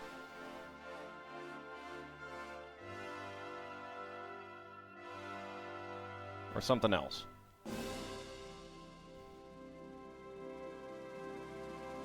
Probably.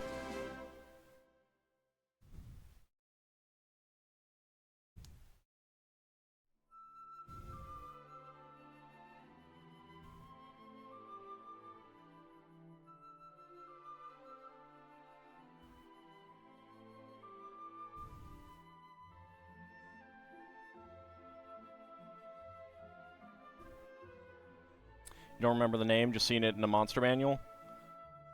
Like actual heads? Or just head-like things?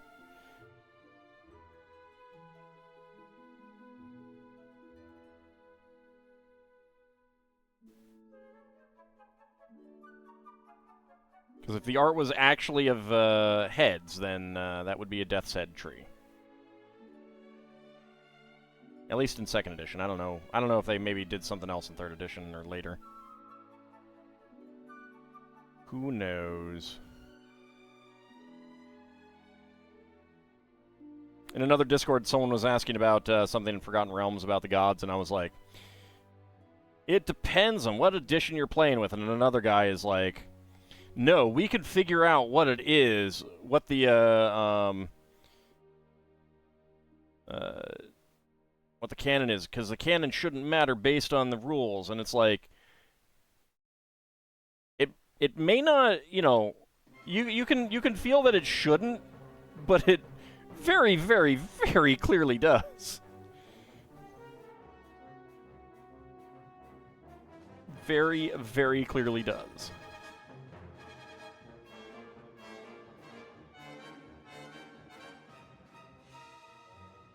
And you can't get away from should or should not, like,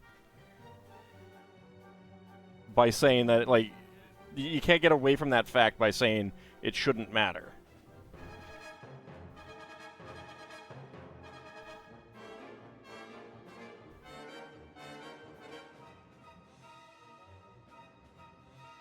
So Apshai is a misunderstanding of the material, or like either intentional or unintentional, and I don't know which.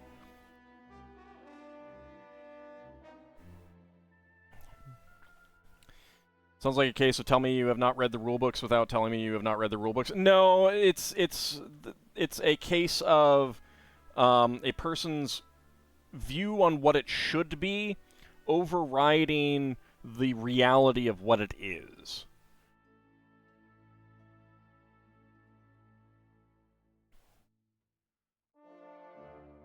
Oh, I actually need to make 4 of these. Okay, I was wondering about that.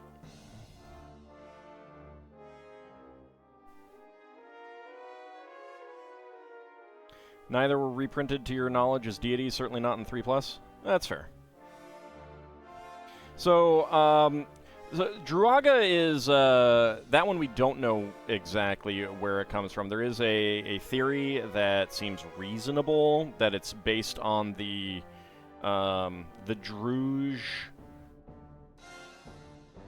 like, ghostly entity, like, ghost kind of manifestation in Zoroastrianism, which, considering that there's some other Zoroastrian stuff in there, and the Druge show up as a monster in Bekmi, it seems likely that that is the origin of it, although how it became then a creature, like a god of summoning devils, I don't know.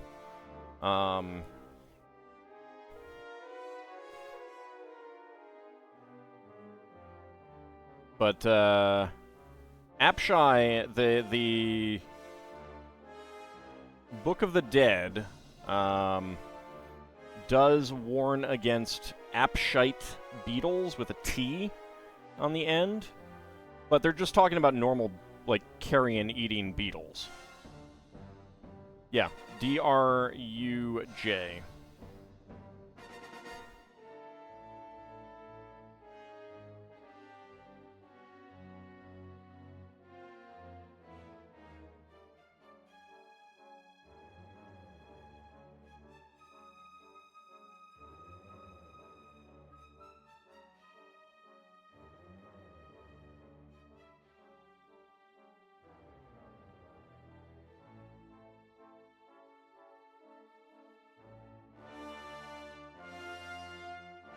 But the thing is, like, was this an intentional misunderstanding? As in, someone being like, yeah, I know that's not really a thing, but we want another evil, or we want another god for this kind of thing. Like, if I do the real-world pantheons, there's going to be an element of missing a...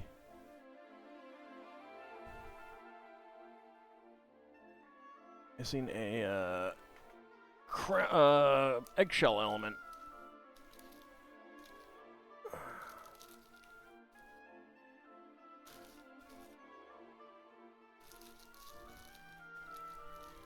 Checking my bags now, see if I got stuck in there. I'm not seeing it.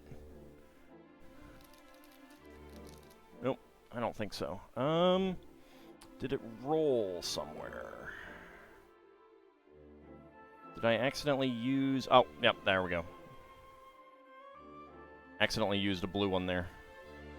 There we go.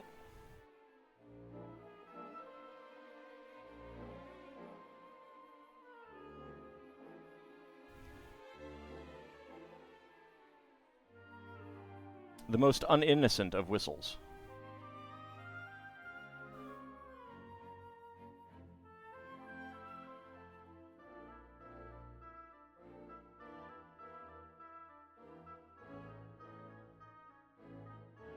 But yeah, so if or when I decide to do human pantheons, there's going to be like, I'm really going to need to think about what alignments to make some of them, because you kind of want some balance to the pantheons. Get some you know, get evil deities in there, good deities in there, neutral deities, that kind of thing. And there really aren't too many in general, like, very clearly evil things. Even Set. Even Set is arguably, you know, you could argue should not be evil.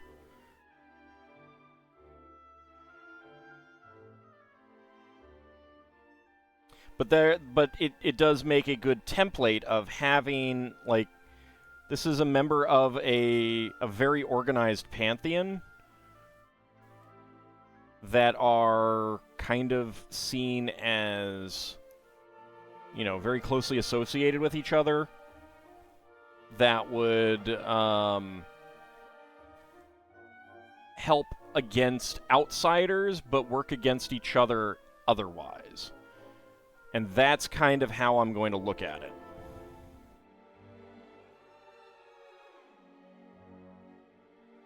Set is more neutral than evil. So, like, again, it really depends on the time period.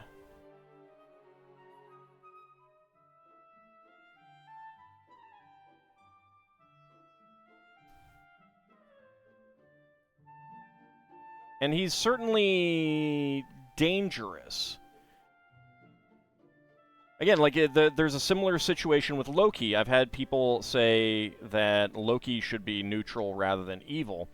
But in both cases, they clearly have very malignant characters. In much of the mythology. And that, I think, is the easiest way to make the determiner of whether something should be evil in the material or not. They can still work with others. Like, again, Loki, Set, others like that, Hades, Ares, You can have them be evil, but still, it's like, I might be evil, but I care about my brethren kind of thing. I'm going to help them against the outsiders. The dangers to the whole pantheon. Yeah, but you can have good tricksters, too. Like, I think that, again, I don't know, I'm not very well versed in Native American mythology, the various Native American mythologies, but Coyote is definitely more beneficial in terms of being a trickster than Loki is.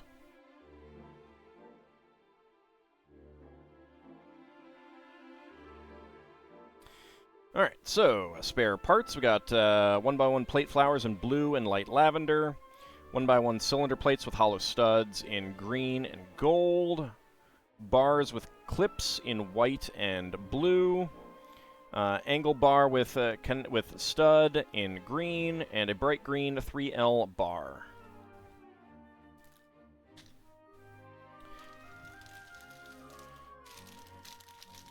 And I will, like, in general, I will be giving much thought to whether I want to change alignments for existing D&D deities. Like, generally not gonna want to, kind of thing. See, originally native to North America, lupins also thrive in the wild in the Mediterranean and Europe. Wildly diverse in color, their ombre spikes climb tall to attract pollinators. Pollinators' attention, and ours, across the North American prairie, along roads and in gardens all over the world.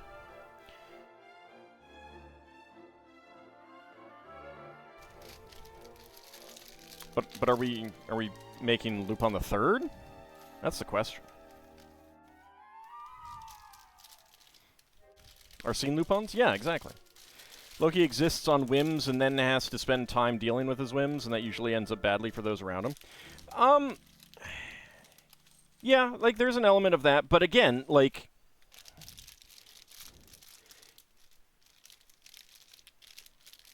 in, at least early on in the mythological, like, time frame, and I just knocked my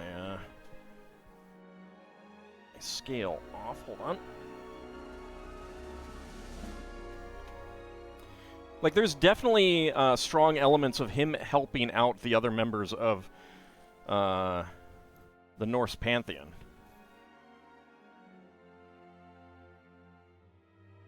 But then in the end, he is going to turn against them.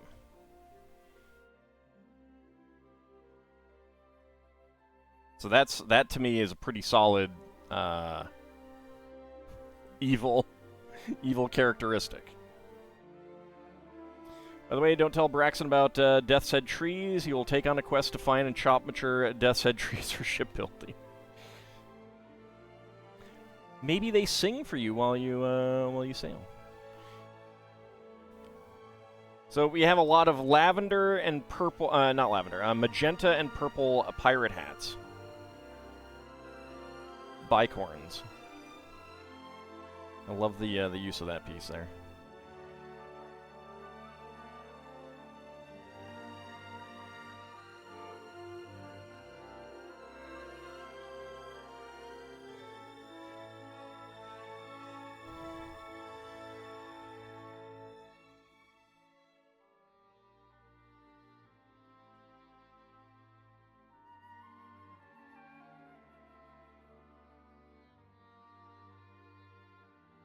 Giant, why does my bride have such a gorgeous beard? Yes, exactly. And while that is probably not a true myth and just a comic tale, it's too good to pass up for D&D mythos, right?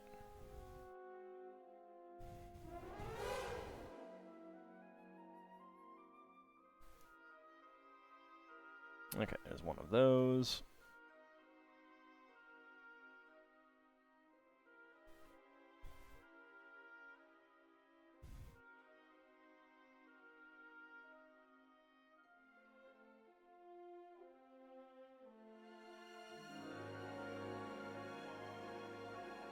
Like, that's the other thing is like trying to incorporate all the myths when there's various ones into the D&D stuff.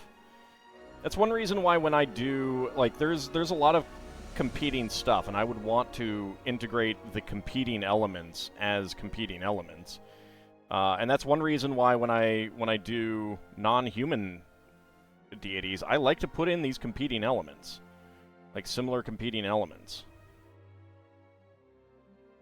Some say such and such deity is descended from so-and-so, but others say it's descended from this other deity. Who knows?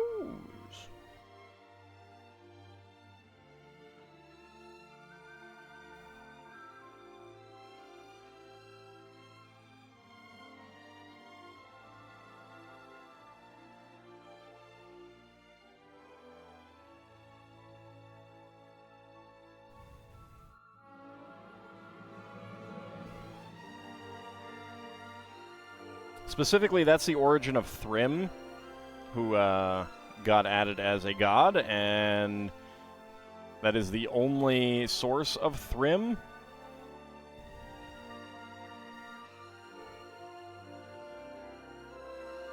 So if you exclude that kind of element, then you gotta exclude Thrym. And I don't want to do that.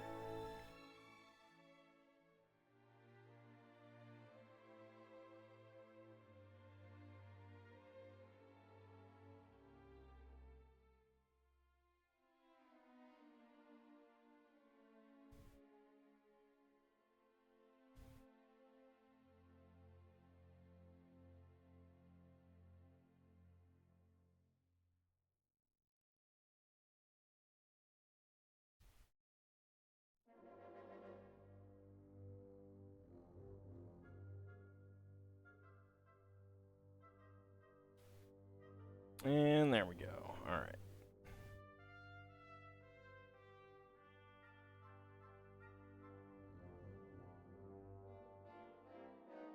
I take offense non-sarcastically. No, I'm just kidding. All right. Let's see. I make one more version of these.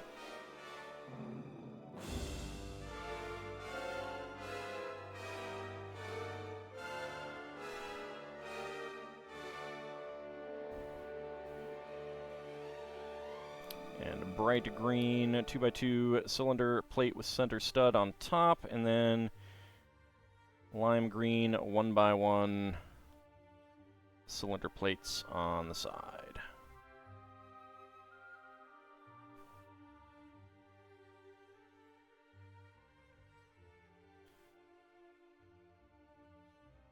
But yeah, figuring out what deities would get what portfolios and stuff like that would also be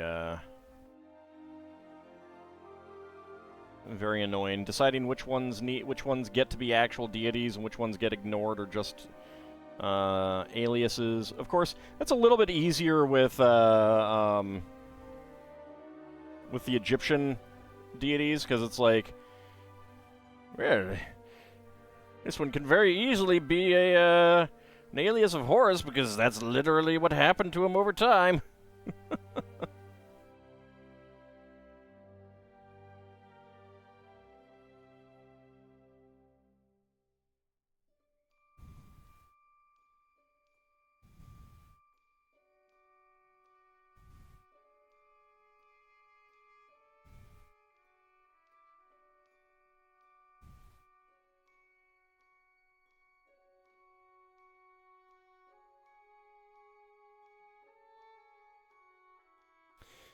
Soul Pantheon in No Earth has rumors that Norbo, the chaotic neutral god of luck, is in a relationship with Weejas, lawful neutral evil goddess of magic and death. Yeah.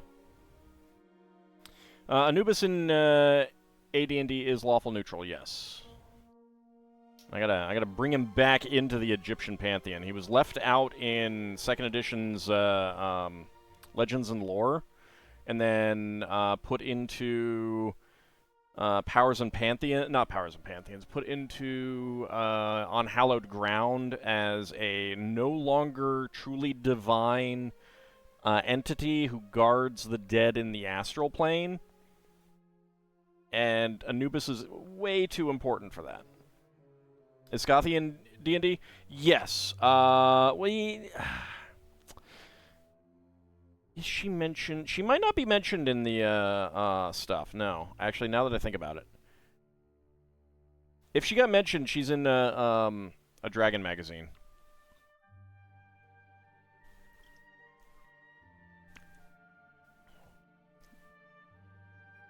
And that's going to be an interesting one because, that's going to be another interesting one, the Norse pantheon, because so many of the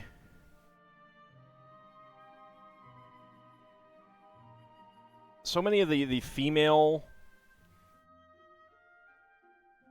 characters, I guess, are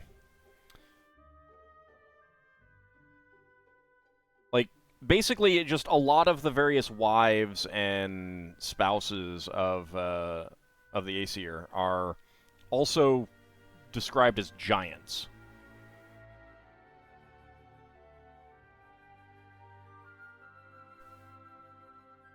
So, I don't know. Just, not sure how I will describe that either.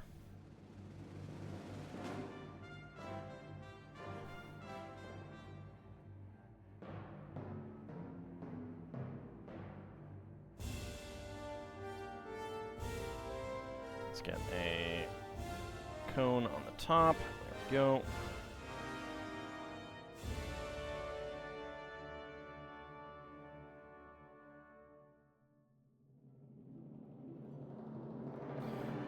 So Scothy might be in a Dragon magazine article, not a Rogue AI.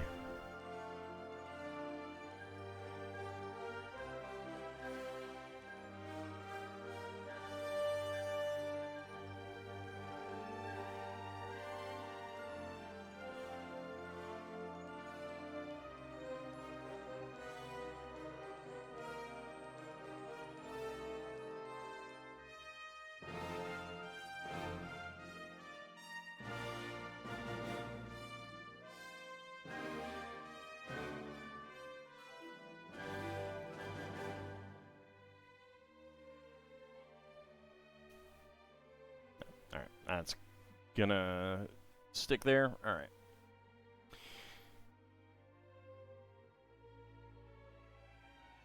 It's also interesting how little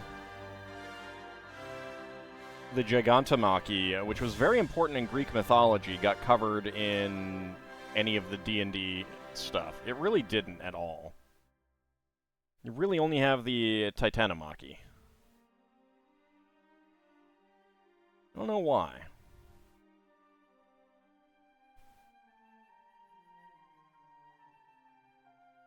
Vanir is another of those hodgepodge pantheon things, as they seem to have been a set of gods of a group that got absorbed into the Norse pantheon, with only a few remembered by Snorri's time. There is that theory, and I personally think that theory is incorrect. If you look at the continental Germanic mythology, then Freya, and Njord all have contemporaries, and we don't have any element of, no surviving element of Aesir versus Vanir war.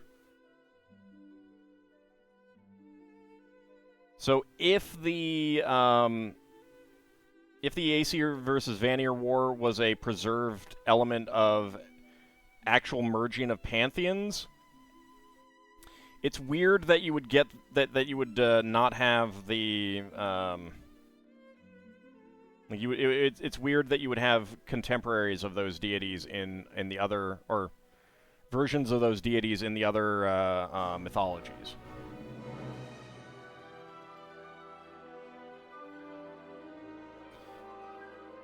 Let's see, rotate that 45 degrees.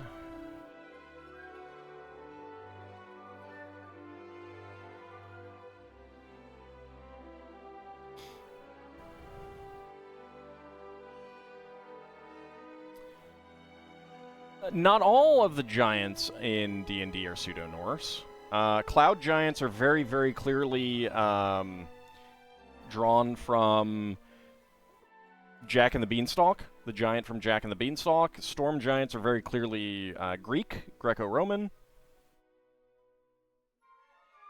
Frost, fire, and mountain giants, well, frost and fire giants are pretty clearly Norse. Hill giants are just kind of oaf, the big ogre-ish type of giant. So they can be a lot of different things.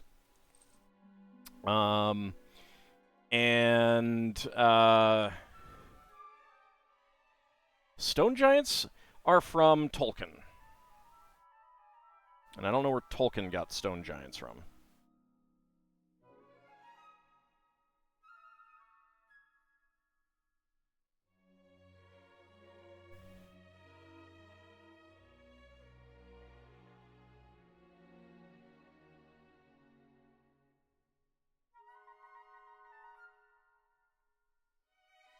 But the giants in the Gigantomachy are very unusual. Early depictions just have them as straight up human type, human appearance. But then later they got snake legs. Mountain trolls, as in trolls like mountains? No, I don't think so. I mean, maybe, but there's no...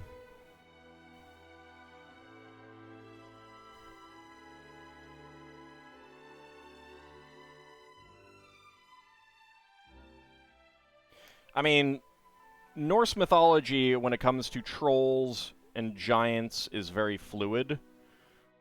So maybe that's where they came from, but then that would probably be that they're related to mountain giants, but they don't really resemble mountain giants in Norse mythology.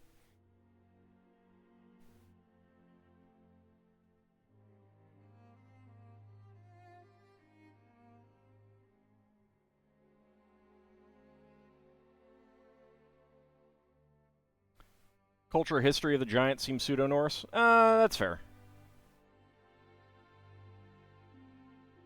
I think Anam is more Greek-ish. Hayatia is certainly more English-ish, or Celtic-ish.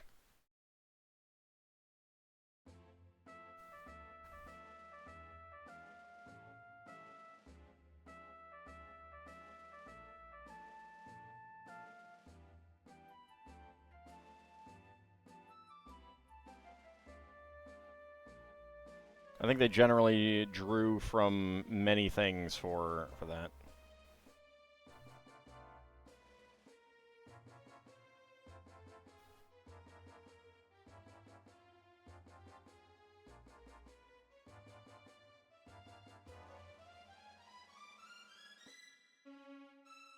There we go. If you do Balor, how many eyes will he have? As many as it says in the material. I don't remember what it says.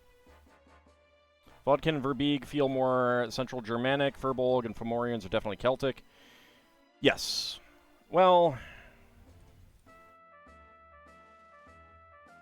the names are drawn from that. I wouldn't say, like...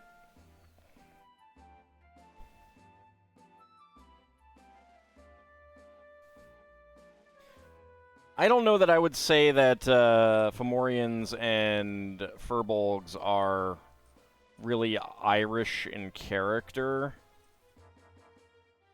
I guess Furbolgs do have that kind of Celtic, red-haired personality, so kinda are. But Fomorians, which is not how they'd be pronounced, how it would be pronounced in Irish.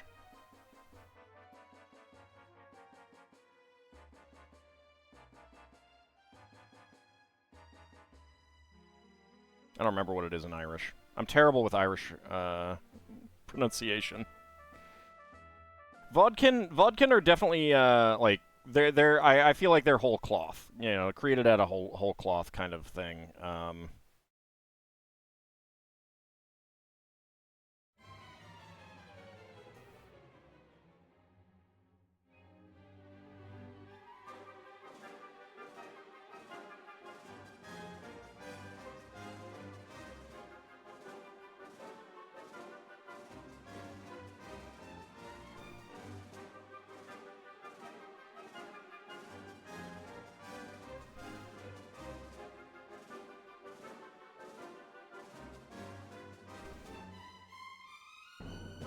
So yeah, like I don't know what I would do about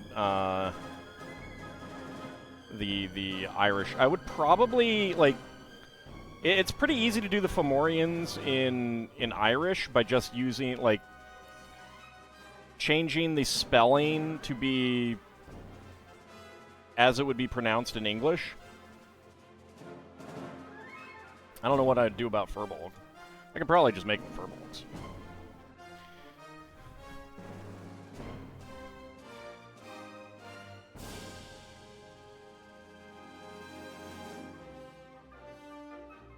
It's probably the easiest way for that one.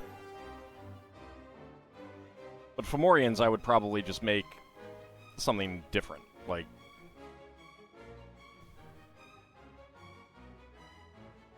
either extinct or have some of the entities be some of the evil gods of the pantheon.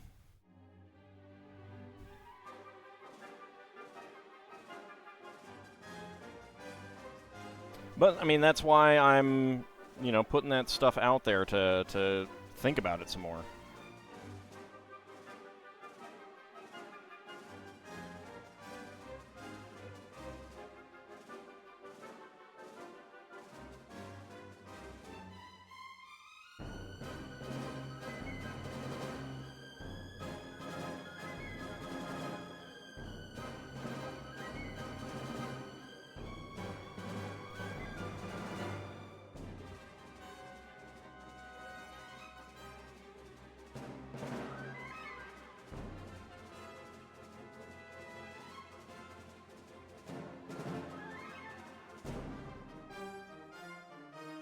Of course, the big thing is, like,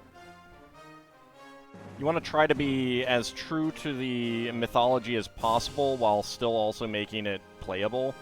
Like, I'm going to have to come up with, like, make up a whole lot of stuff for all of them.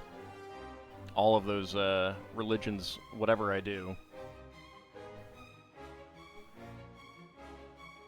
Alright, let's see. Okay, so magenta... Hats up here.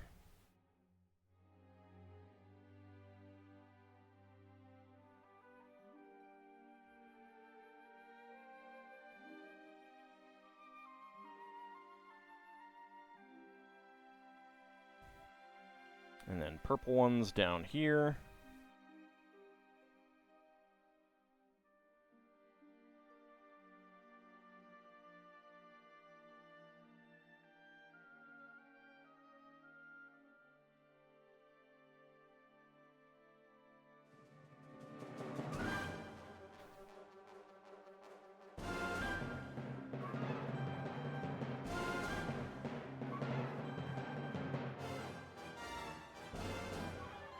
Flowers are weird.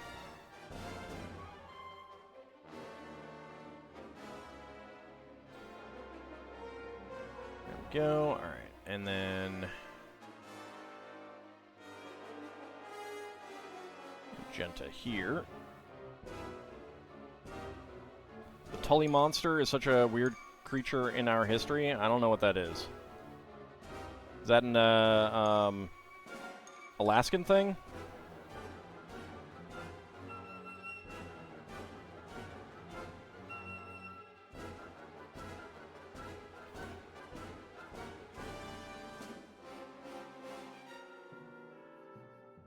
Oops, I forgot some purple ones here.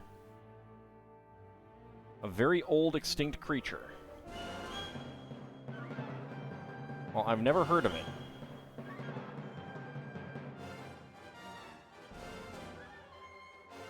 Alright, let me see what the what the Wikipedia page shows.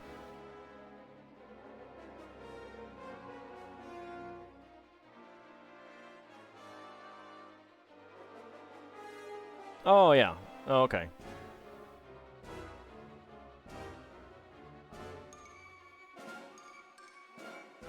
Yeah, a lot of those ancient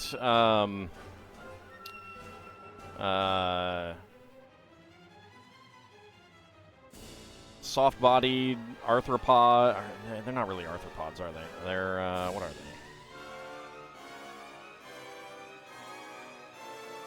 Invertebrates, I guess I should say. A lot of those weird ancient invertebrates are definitely weird.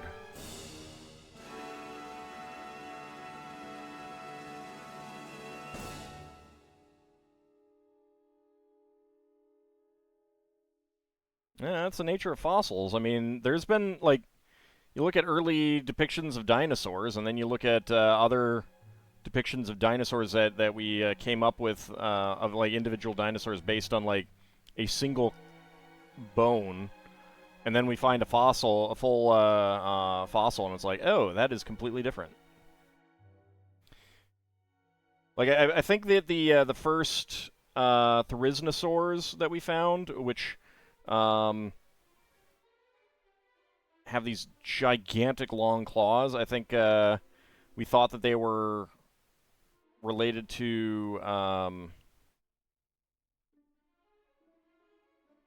you know, Deinonychus and stuff like that, and it turns out that they're completely different.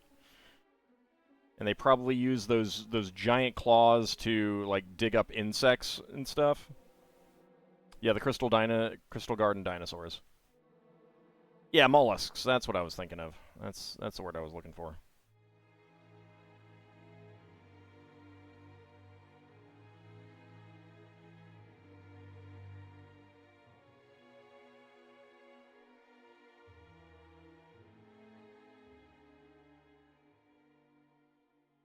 All right, last magenta hat. Like the claws of giant ground sloths. Yeah.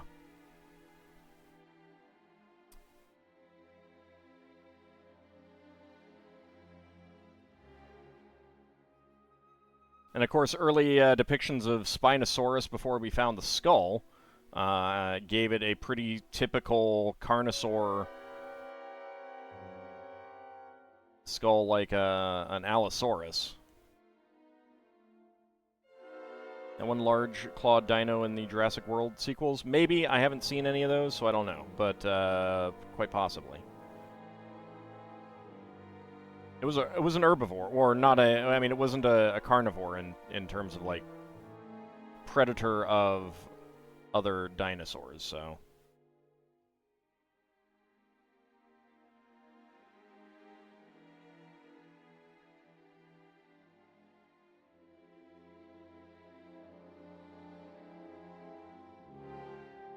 That is something else that I've wanted to do for a while, is stat up dinosaurs for 2nd edition more properly, based on our current understanding of them and stuff like that. Speaking of giant digging claws, you like how anteaters react to danger? Come at me, bro.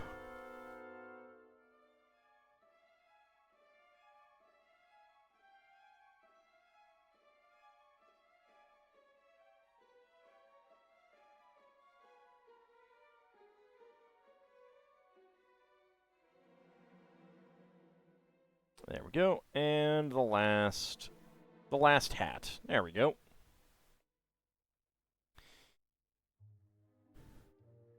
The minifigures who wore these pirate hats back in 1989 could never have imagined that their fancy headgear would one day be used as lupin petals. It's true.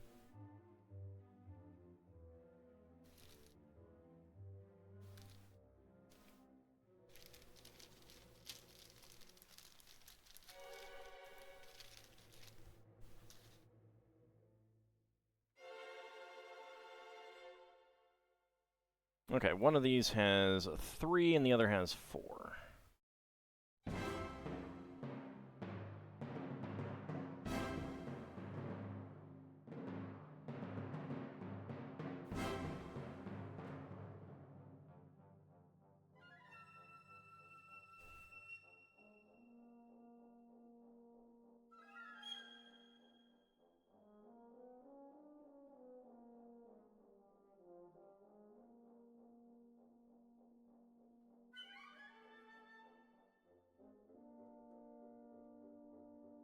go.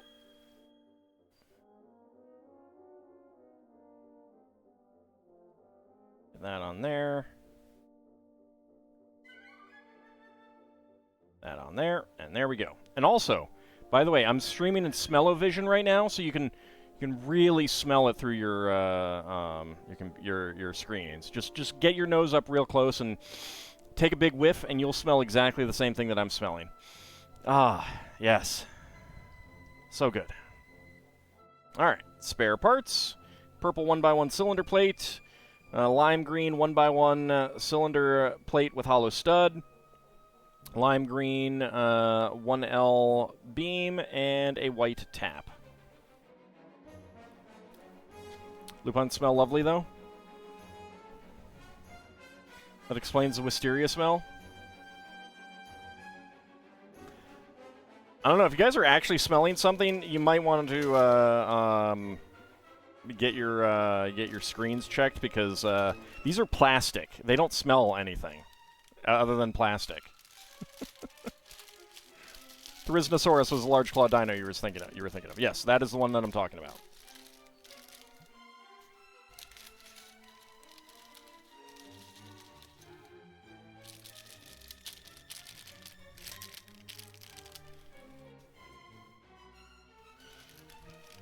Hey, at least it's a large wisteria tree and not a large listeria tree.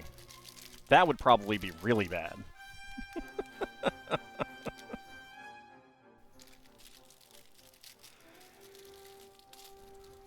You love the smell of ABS in the evening? It smells like creativity? That's true. Or La Fleshia? Oh my god. I love that one. That is probably my favorite. It's even better than Madgorum. Even better than Madgorum. La Fleshia. Oh my god. It's so perfect. Larkspur, Dauphinel, oh, right, that's of course French. Consolida ajacis. The larkspur gifts us eye-catching wildflower seas and blooming hues of blues across fields of gardens throughout the northern hemisphere. An annual species, it arrives in early spring, and along with its close relative, the perennial delphinium, adds height and an airy, elegant pop of color to your bouquet. Gerbera daisy. Hey, Gerbera tetra. A cousin of the sunflower, the lustrous Gerbera comes in a rainbow of color variations. Native to South Africa, it is also known as the African daisy, Transvaal daisy, or Hilton daisy. With its soft scent and a majestic elevated crown brimmed with velvet-like petals, it radiates light in any garden, field, or bouquet. Gerbera Jamisoni.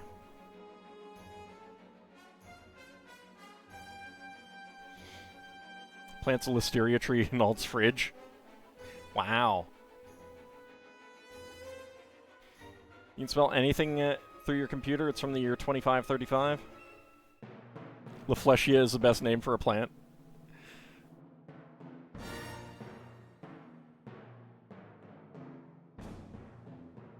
See if I mentioned that to my mother, who is a gardener. Not one that has a Rafflesia plant in her garden by any stretch, but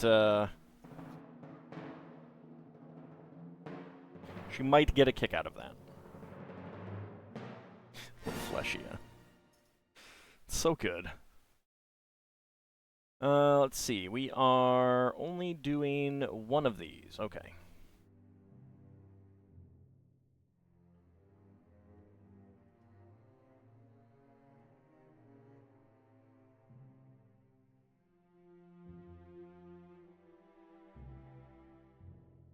Why would my mother have a Jovian mobile armor? So that I can have her say, after images that have mass? Don't ask why she would say that in that voice, though.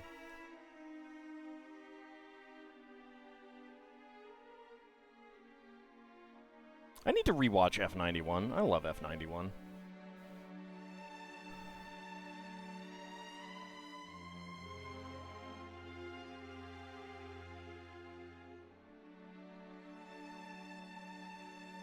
You doubt a computer from that far in the future would be compatible with current tech? I mean, it might have an emulator.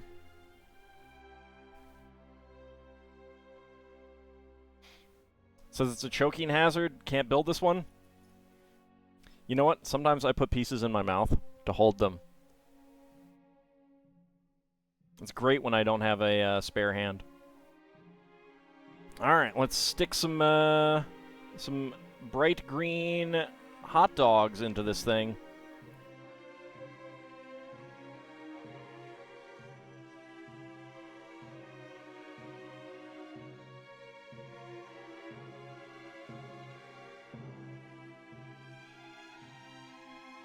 Unripe Franks, yes. Gotta wait for them to really ripen before you pick them. From the Franken tree. Let's stick some bright green hot dogs into this thing. All Dragon 2025. If I knew more about stuff, I would definitely get a bot that could do quotes.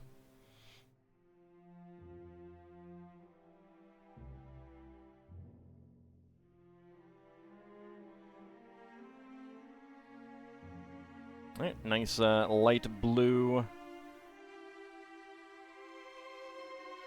flowers and leaf elements.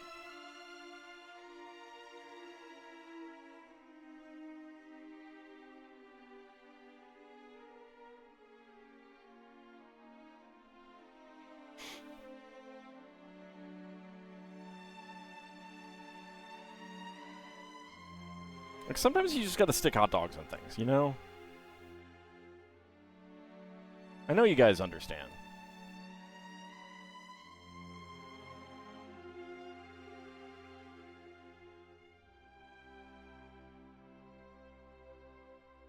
Should add hot dog plants to D&D.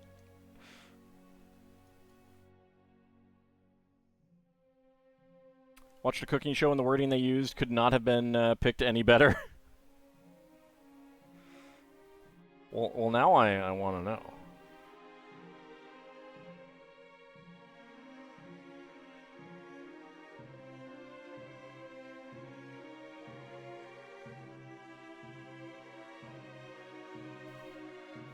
Okay, so that goes on here.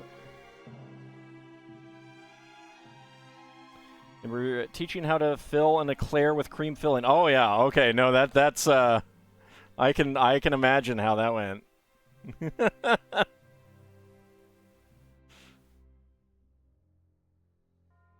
That sounds dirty.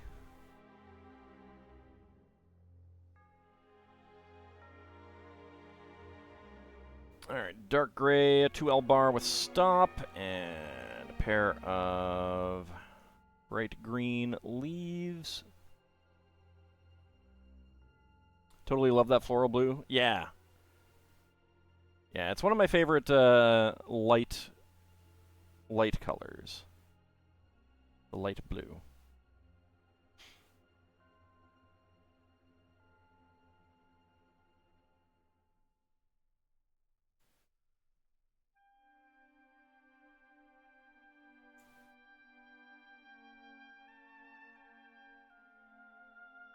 Oh, I'm sure. Like, if you were in that kind of situation, why wouldn't you say that kind of thing? Howdy, Shield of Hope. How's it going? Gotta love all those videos on ancient animals that exist to tell you how any time before Egypt was built, it would be a horrible murder world for humanity.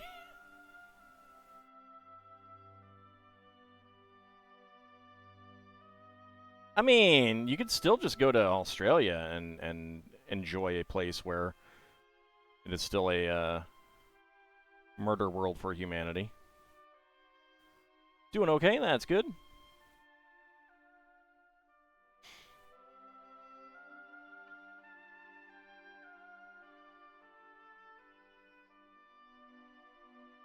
Okay, 3 of these.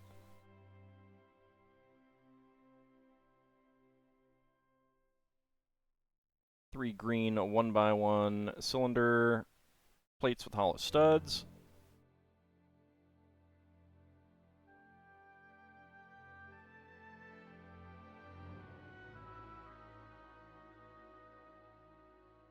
2 bright green candlesticks.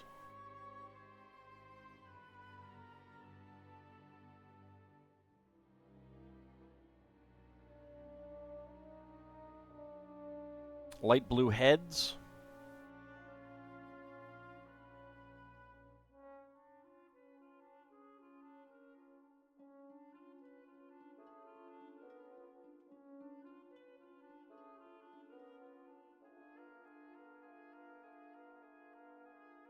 Humanity doesn't have to be that.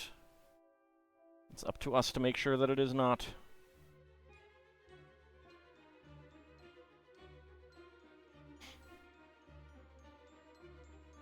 Okay, green 1x1 cylinder plate on there.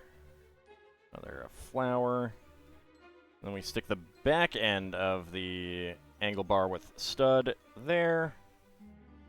And get it right on the top. There we go. And then that goes right on there. There we go.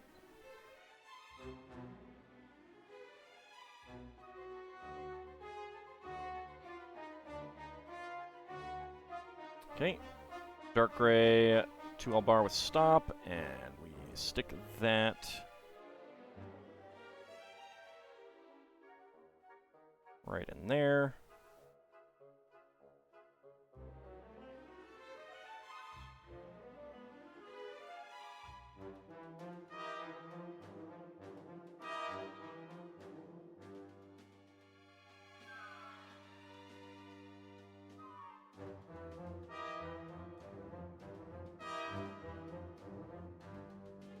There we go.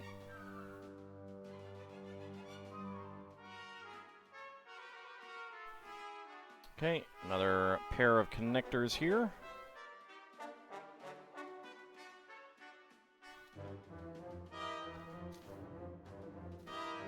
Might as well get all of these out now since we're on the last bag.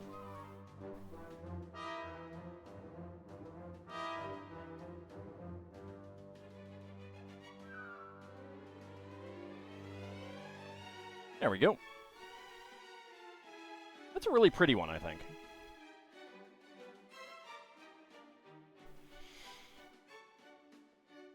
Okay. Next up.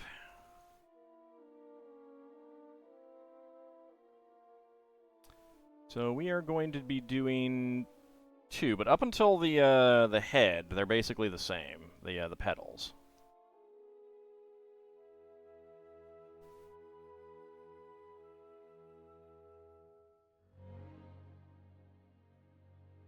I mean, what we're building is the head. Got green half barrels. Originally came out in Fabuland. There's an animal you learned about recently that confused people for a long time because they had placed it in the same category as other simple things. Like, think bacteria or things that lived in the same level. Yeah?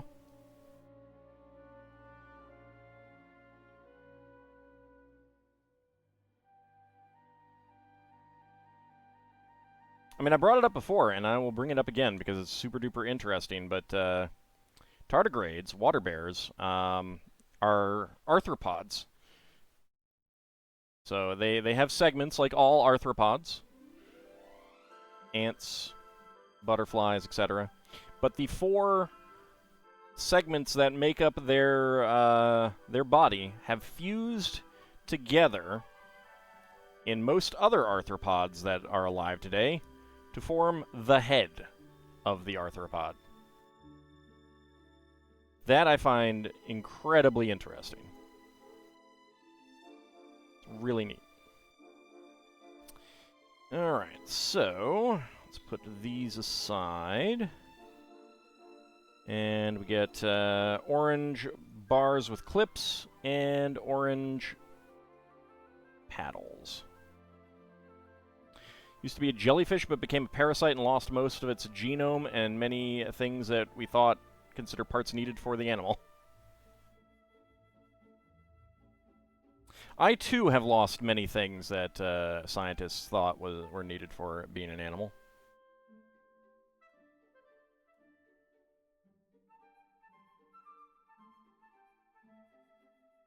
There are single-celled animals that are like the size of a grape.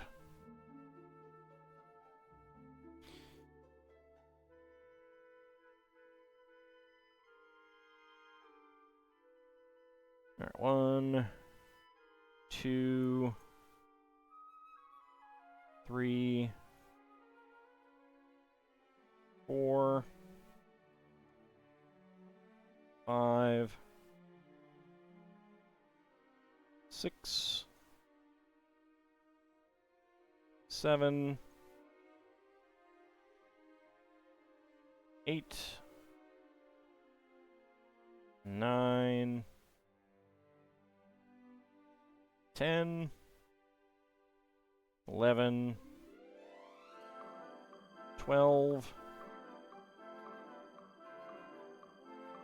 13, 14, 15, 16, 17, 18, 19, 20, 21, and a 22. Seen some pretty big grapes. Well, you can see some pretty big single-celled animals out there, too, by that token. Last common ancestor, and it separated like 100 million years before fish showed up. Yeah, jellyfish, I think they're cnidarians, along with sponges, if I remember correctly.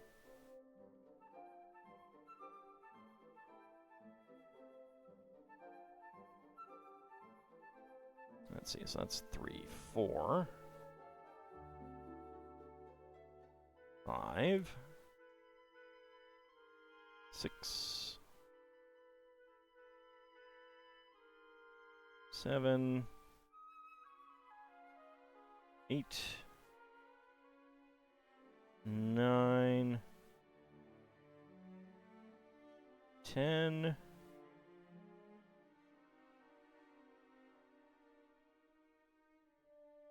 and 11 on this side.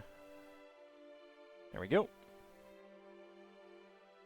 Okay, let's do this side then.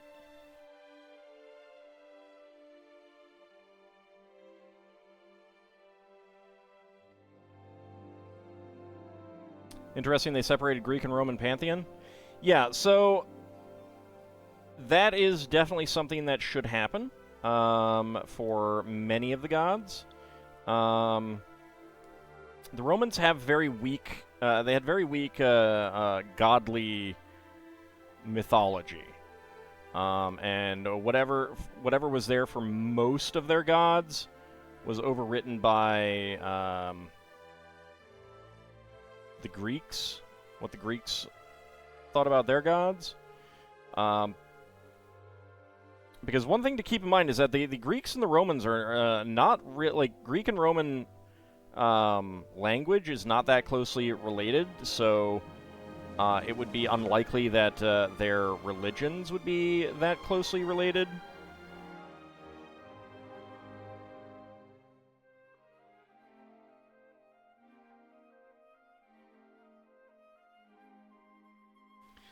These delicate little petals are actually minifigure oars. And then we get a brown hat, Asian hat.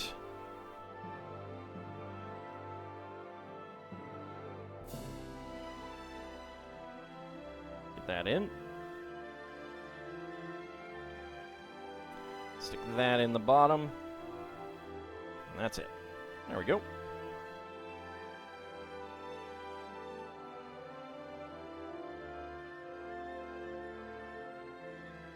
This is one of the harder ones to actually lay out, though.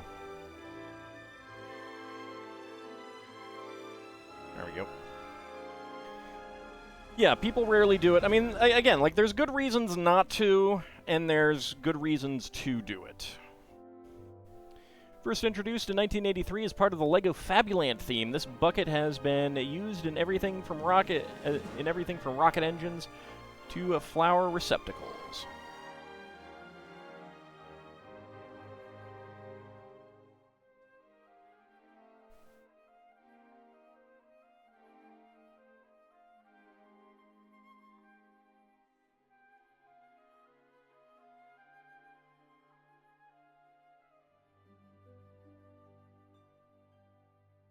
But like, Ares has a negative connotation in Greek mythology, and I think like one of the reasons for that is because while the Greeks did go to war a lot, they didn't really see war as a primary function of them, of their civilization. Whereas I think that the Romans did. So Mars has a much less negative connotation.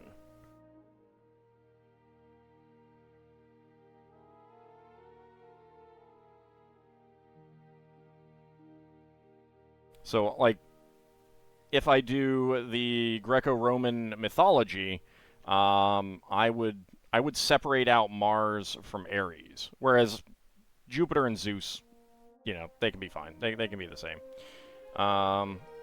Cronus and Saturn should be separated, and then of course, like, I'd have to try and think of Mars also connected to the planting season. Yeah, so Mars was an agricultural deity in addition to a god of war. But like, I'd have to figure out what to do about like Quirinus and stuff like that. And there are some unusual Roman gods that do not have duplicates in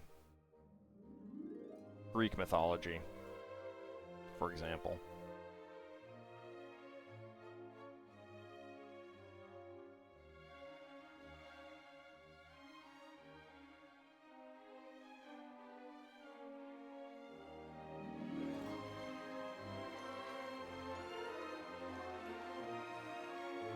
Okay.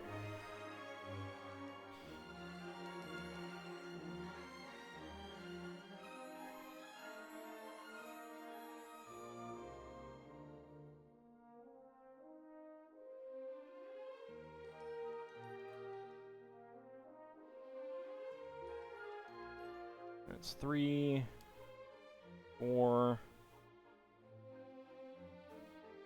5, 6, 7, 8, 9,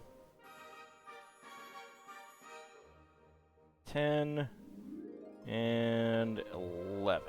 There we go. Alright, so that's that side. Nyx would be a nice one of the few deities that Zeus feared. So, and like, if I did the Greco-Roman pantheon, then, like, I would have to kind of separate out the Titans as well. Like, many of the Titans do have very positive elements. Some of the Greek gods are descended from Zeus and a Titaness, for example.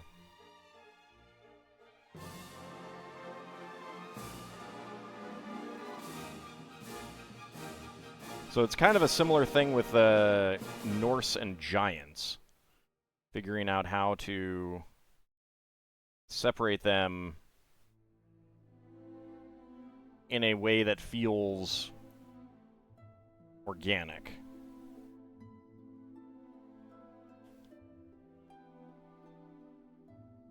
Yeah, but Prometheus is punished. Like, that's the thing, is like a lot of the Titans would be in Tartarus, in Carcery, in the Outer Plains. And Prometheus, absolutely one of those. Even though he is not a bad, like he would be, good aligned. But that's also why Zeus would not be good aligned. They have him as neutral. I'd actually make him chaotic neutral. Alright, so there's a nice, pretty magenta and lavender flower there. There we go. Alright, spare parts. We got bar with clip in orange and lavender. Light blue 1x1 plate flower. Dark gray 2L bar with stop. And a bright green hot dog. Hot dog. Okay, so, let's see, did it say at the beginning what all of the flowers were?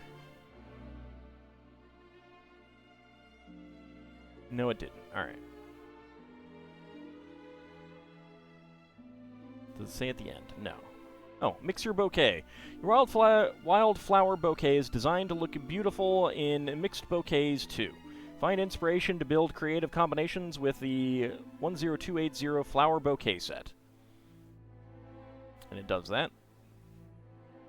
It does have them mixed together or completely merged all together.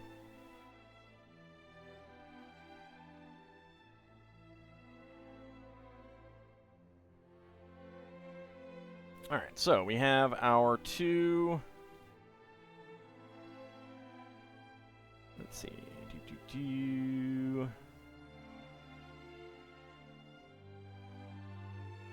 Get back up to the starting point. So the two Gabera daisies.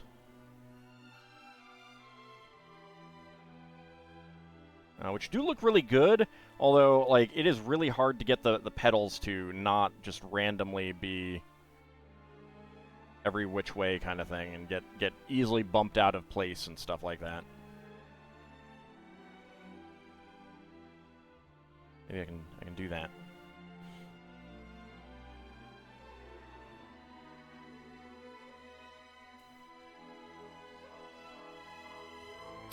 Then we have the larkspur.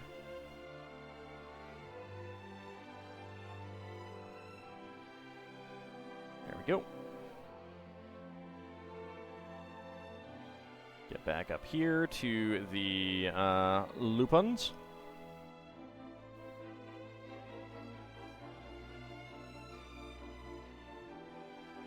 There we go. I do not have my mother's sense of bouquet making, so I'm not even going to try to... or flower arrangement. I'm not even going to try to do that.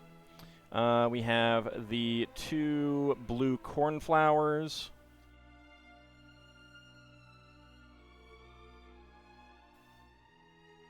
We have the white cornflower. And the two lavenders.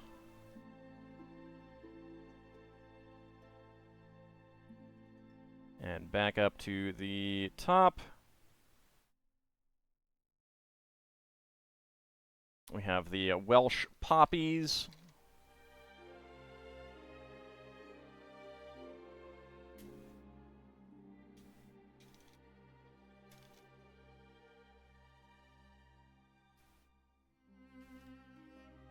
Turn those a little bit more that way. The two cow parsley, Queen Anne's lace. Stop turning.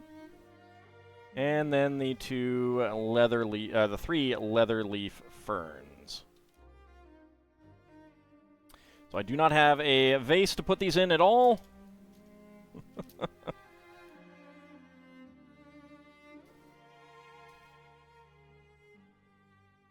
But they they look very good. I really do like the botanicals. They do an amazing job of getting the getting the look of the flowers and getting them right and everything like that.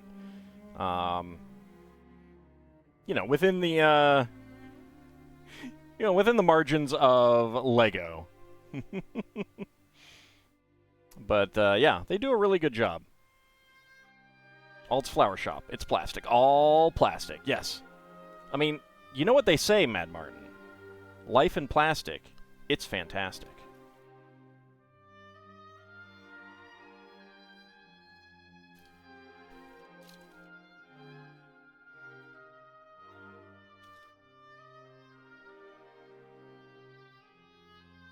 Okay. So they're just off the screen up there now. Because it is time. It is that time again. To do some minifigs.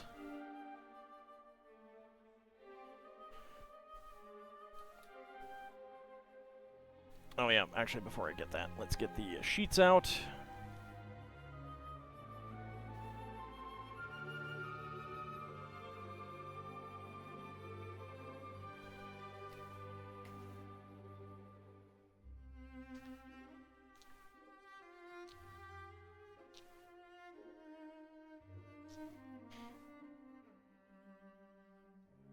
Okay, D6.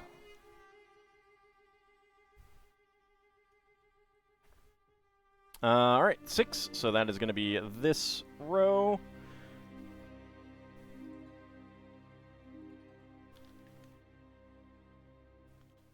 Alright, I need a D10.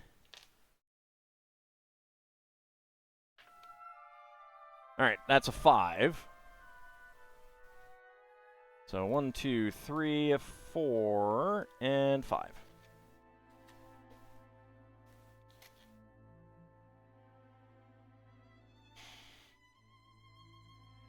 Alright, let's start a prediction.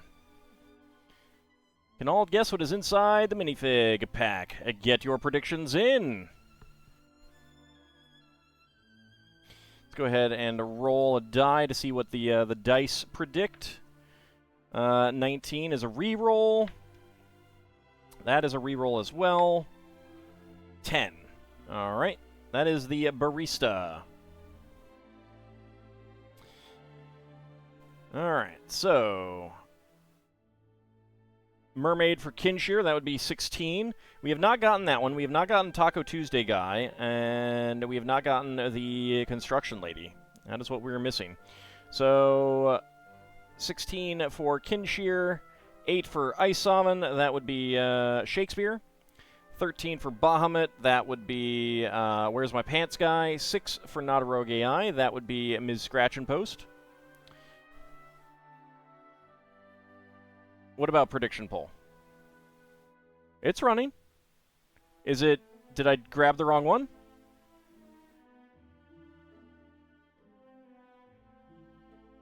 No, I grabbed the right one.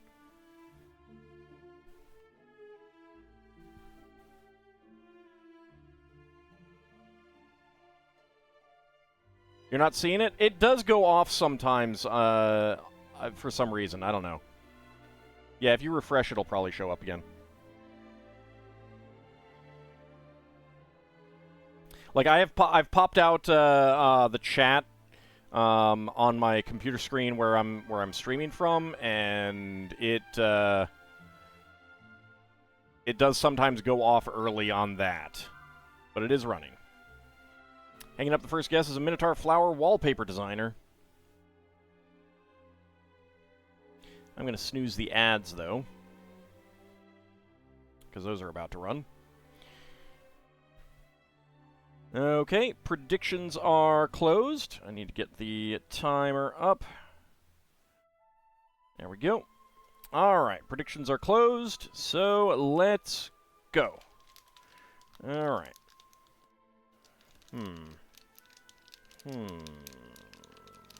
What is that? That feels like... Okay. 1195. I believe that it is Scribble Cop, number 7.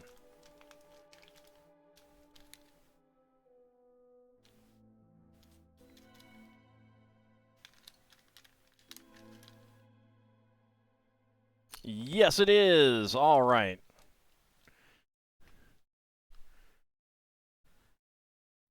So that was $11.95. So let's go ahead and choose the outcome. So within 20 seconds, complete that prediction. Who is getting the hams? Bahamut and Kinshir getting all the hams. Lord Canis Iceoven going for 20 to 50. Shield of Hope going for 50 to 60. And no one going for no. That's okay, Lil Bunny. I know you would have gone for no if it hadn't prematurely ended for you for some reason. I don't know why it does that, but it does. Got two different faces. We have gotten Scribble Cop before, though. I do like the helmet.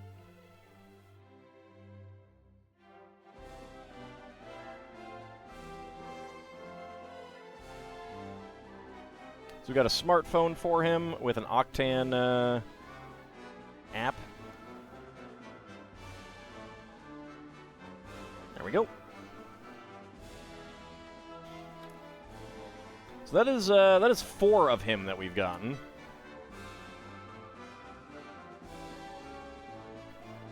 Yeah, Twitch just might be twitchy tonight. I'm sorry. I apologize. Alright. Another D6, that is 5, so we're going there again. In the third column. That is 13.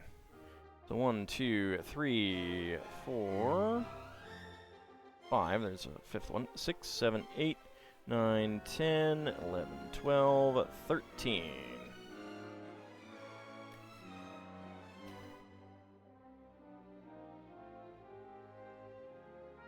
Okay, start the prediction. Can all guess what is inside the minifig pack? Get your predictions in.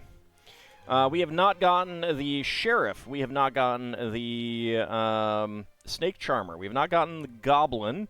We have not gotten the Cthulhuoid Alien. We have not gotten the Fencer. We have not gotten the Disco Diva. We have not gotten the, we're all just trying to figure out who's responsible, hot dog guy. We have not gotten the Lady Cyclops, and we have not gotten the, I don't know, Alien Terminator or whatever. Go ahead and roll a die to see what my prediction is. 4. Alright, so that is the Snake Charmer. At least you can still Minotaur. That's the real important one. So 6 for Bahamut. That would be the Lady Paleontologist. 4 for Iceoven, also the Snake Charmer. 12 for Nadarogai. That would be the Lady Samurai. So get your predictions in. Plucking a second guess is a Minotaur Wildflower Seed Picker for Feeders. Seed Picker for Feeders? Oh, you mean like a bird feeder? That sounds like a terrible, terrible job. A Leonin Manicurist?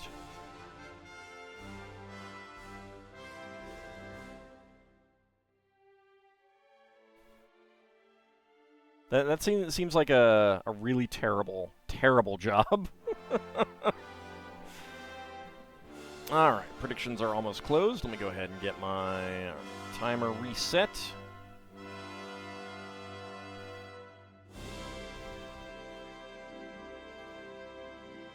Go ahead and snooze that ad.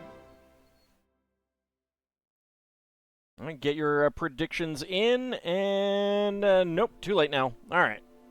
So, let's see. What are we going to get? And go. Alright, what do we got? What do we got? There's a head. There is... Okay. 7.6. I do believe that we have the Sheriff. I felt his hat. At least I think I felt his hat.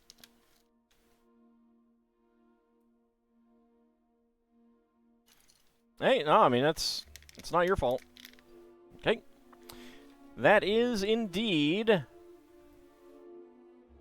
the Sheriff. Alright, let's go ahead and choose the outcome.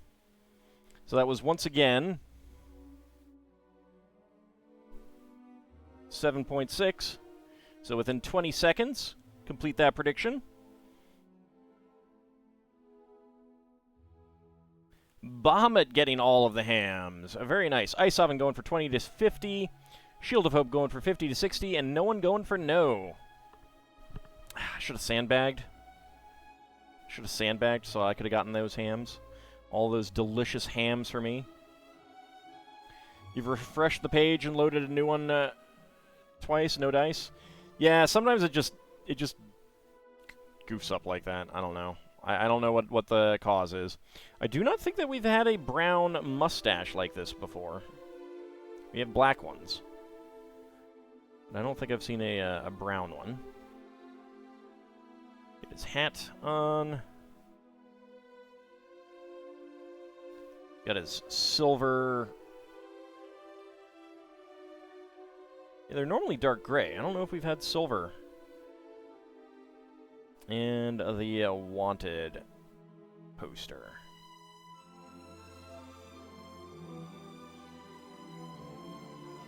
Alright, let's go ahead and zoom in on him. Hold on a second.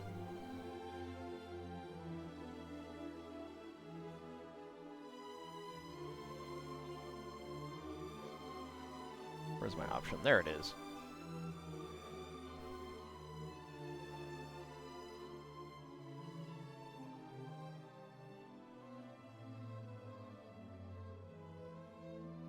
Alright. Zoom in on him. He's got his little star on his hat. That is a great torso. It really is a great torso, and I love the wanted poster. If I ever do a Wild West kind of layout... Oh, he's got side printing for his holster. That's cool. I like that. Yeah, if I ever do a some Wild West stuff, that'll be a great addition to that.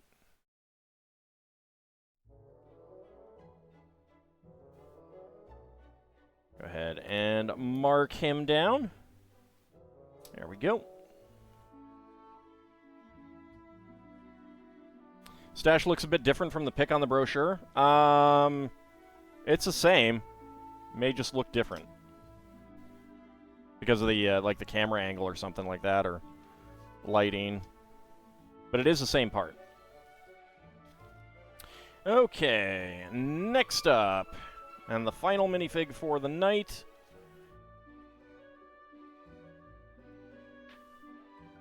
Alright, 3, so we're going to the top. D10. 8. You know what? We keep pulling from, like, this side. I'm going to try, again, get something... Okay, there we go. 4. 1, 2, 3, 4. And we will slip in a new one. There we go. Let's start a new prediction. Can all guess what is inside the minifig box? Get your predictions in.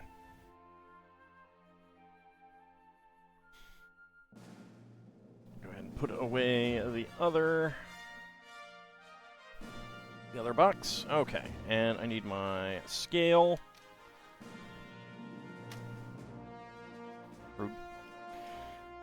Okay, so 1 for Ice Oven, that would be the Hamster Fan. 2 for Nadarogai and Bahamut, that would be the Wolfpack Beastmaster. So we have not gotten the Plushie Fan, we have not gotten the Boogeyman, and we have not gotten Cupid. Those are the ones that we have not gotten yet. So go ahead and get your predictions in. Can we guess what is inside the minifig pack? Let me go ahead and get my scanner app up. There we go. All ready to go. A Leonin hairstylist. And we'll put little flowers in people's hairs. A Minotaur flower symbolism documentar. All right, we got our D12 there ready to go. Oh, and I should get my weights up. There we go. All right. So get your predictions in. 30 seconds to go. Can I guess what is inside the minifig box? I really do wish that they would start printing, like, every series. Not with, like, Series 27, but with other things. Or at least changing the color. Black is so boring. I got tons and tons of them now.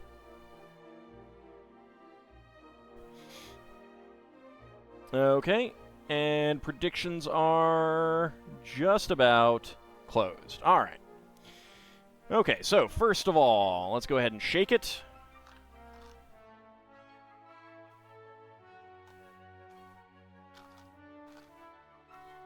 Okay, I'm hearing a few small parts, so I'm going to go for the Boogeyman.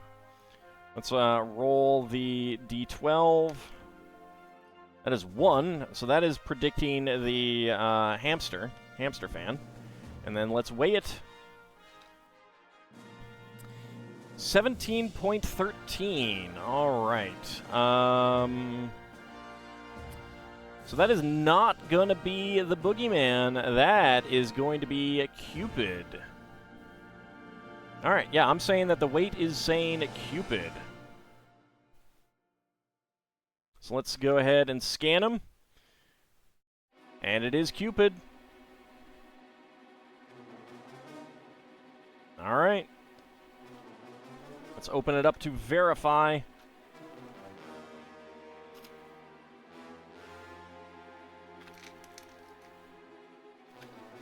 And it is indeed Cupid.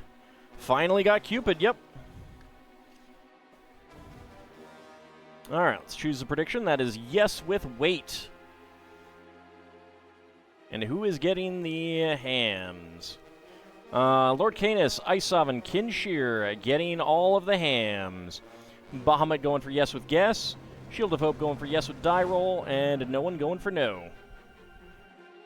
Yay, hams!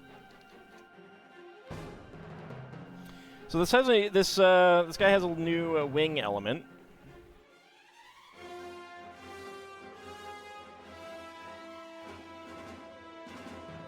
Actually, before we do that, let's go ahead and zoom in on the torso.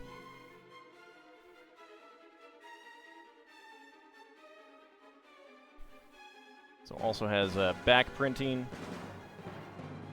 Also has an armband.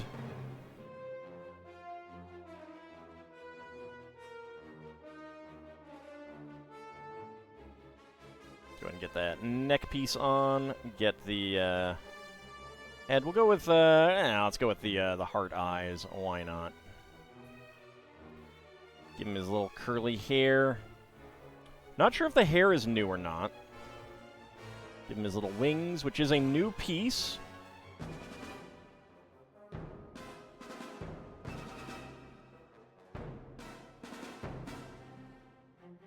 Have him hold a heart. And a red bow. We do not have a red quiver, but we do now have a red bow. We've got black. We've got brown. There's one white one. There's purple ones. Not sure if there are others. And a spare 1x1 heart tile. So there's a new creator set coming out, like a unicorn and Pegasus castle. I think $20, so it's not very big, but it has some small horses like the pony that came out a few series ago, and the Pegasi have these wings on the back, so they're reusing that already. So that's pretty cool. So that is our Cupid. All ready to bring some lovin'.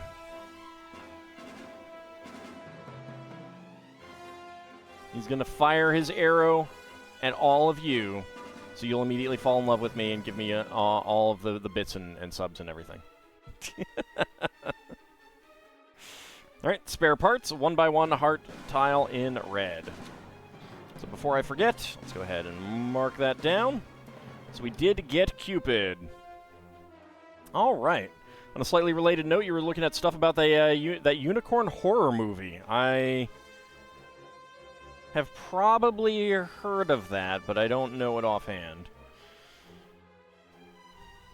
Anyway, that is going to wrap us up for tonight. Let's see if there's anyone on that we can raid.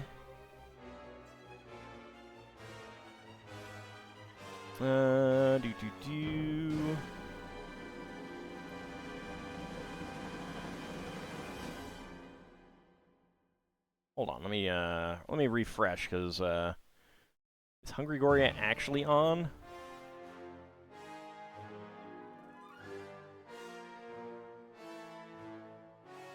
Yep, Commodore VIC-20 variety. All right, let's go ahead and head over her way. So I want to thank you guys for coming on out. We will be back on Friday for some more, to wrap up the Dragon of the East Palace. We will not be back next Wednesday. I'm going to be busy. My niece is graduating, so there is stuff to do. We will be back on Saturday for some more Spelljammer. We will be back on Monday for some more Dragon Quest III HD 2D Remastered, or Remake.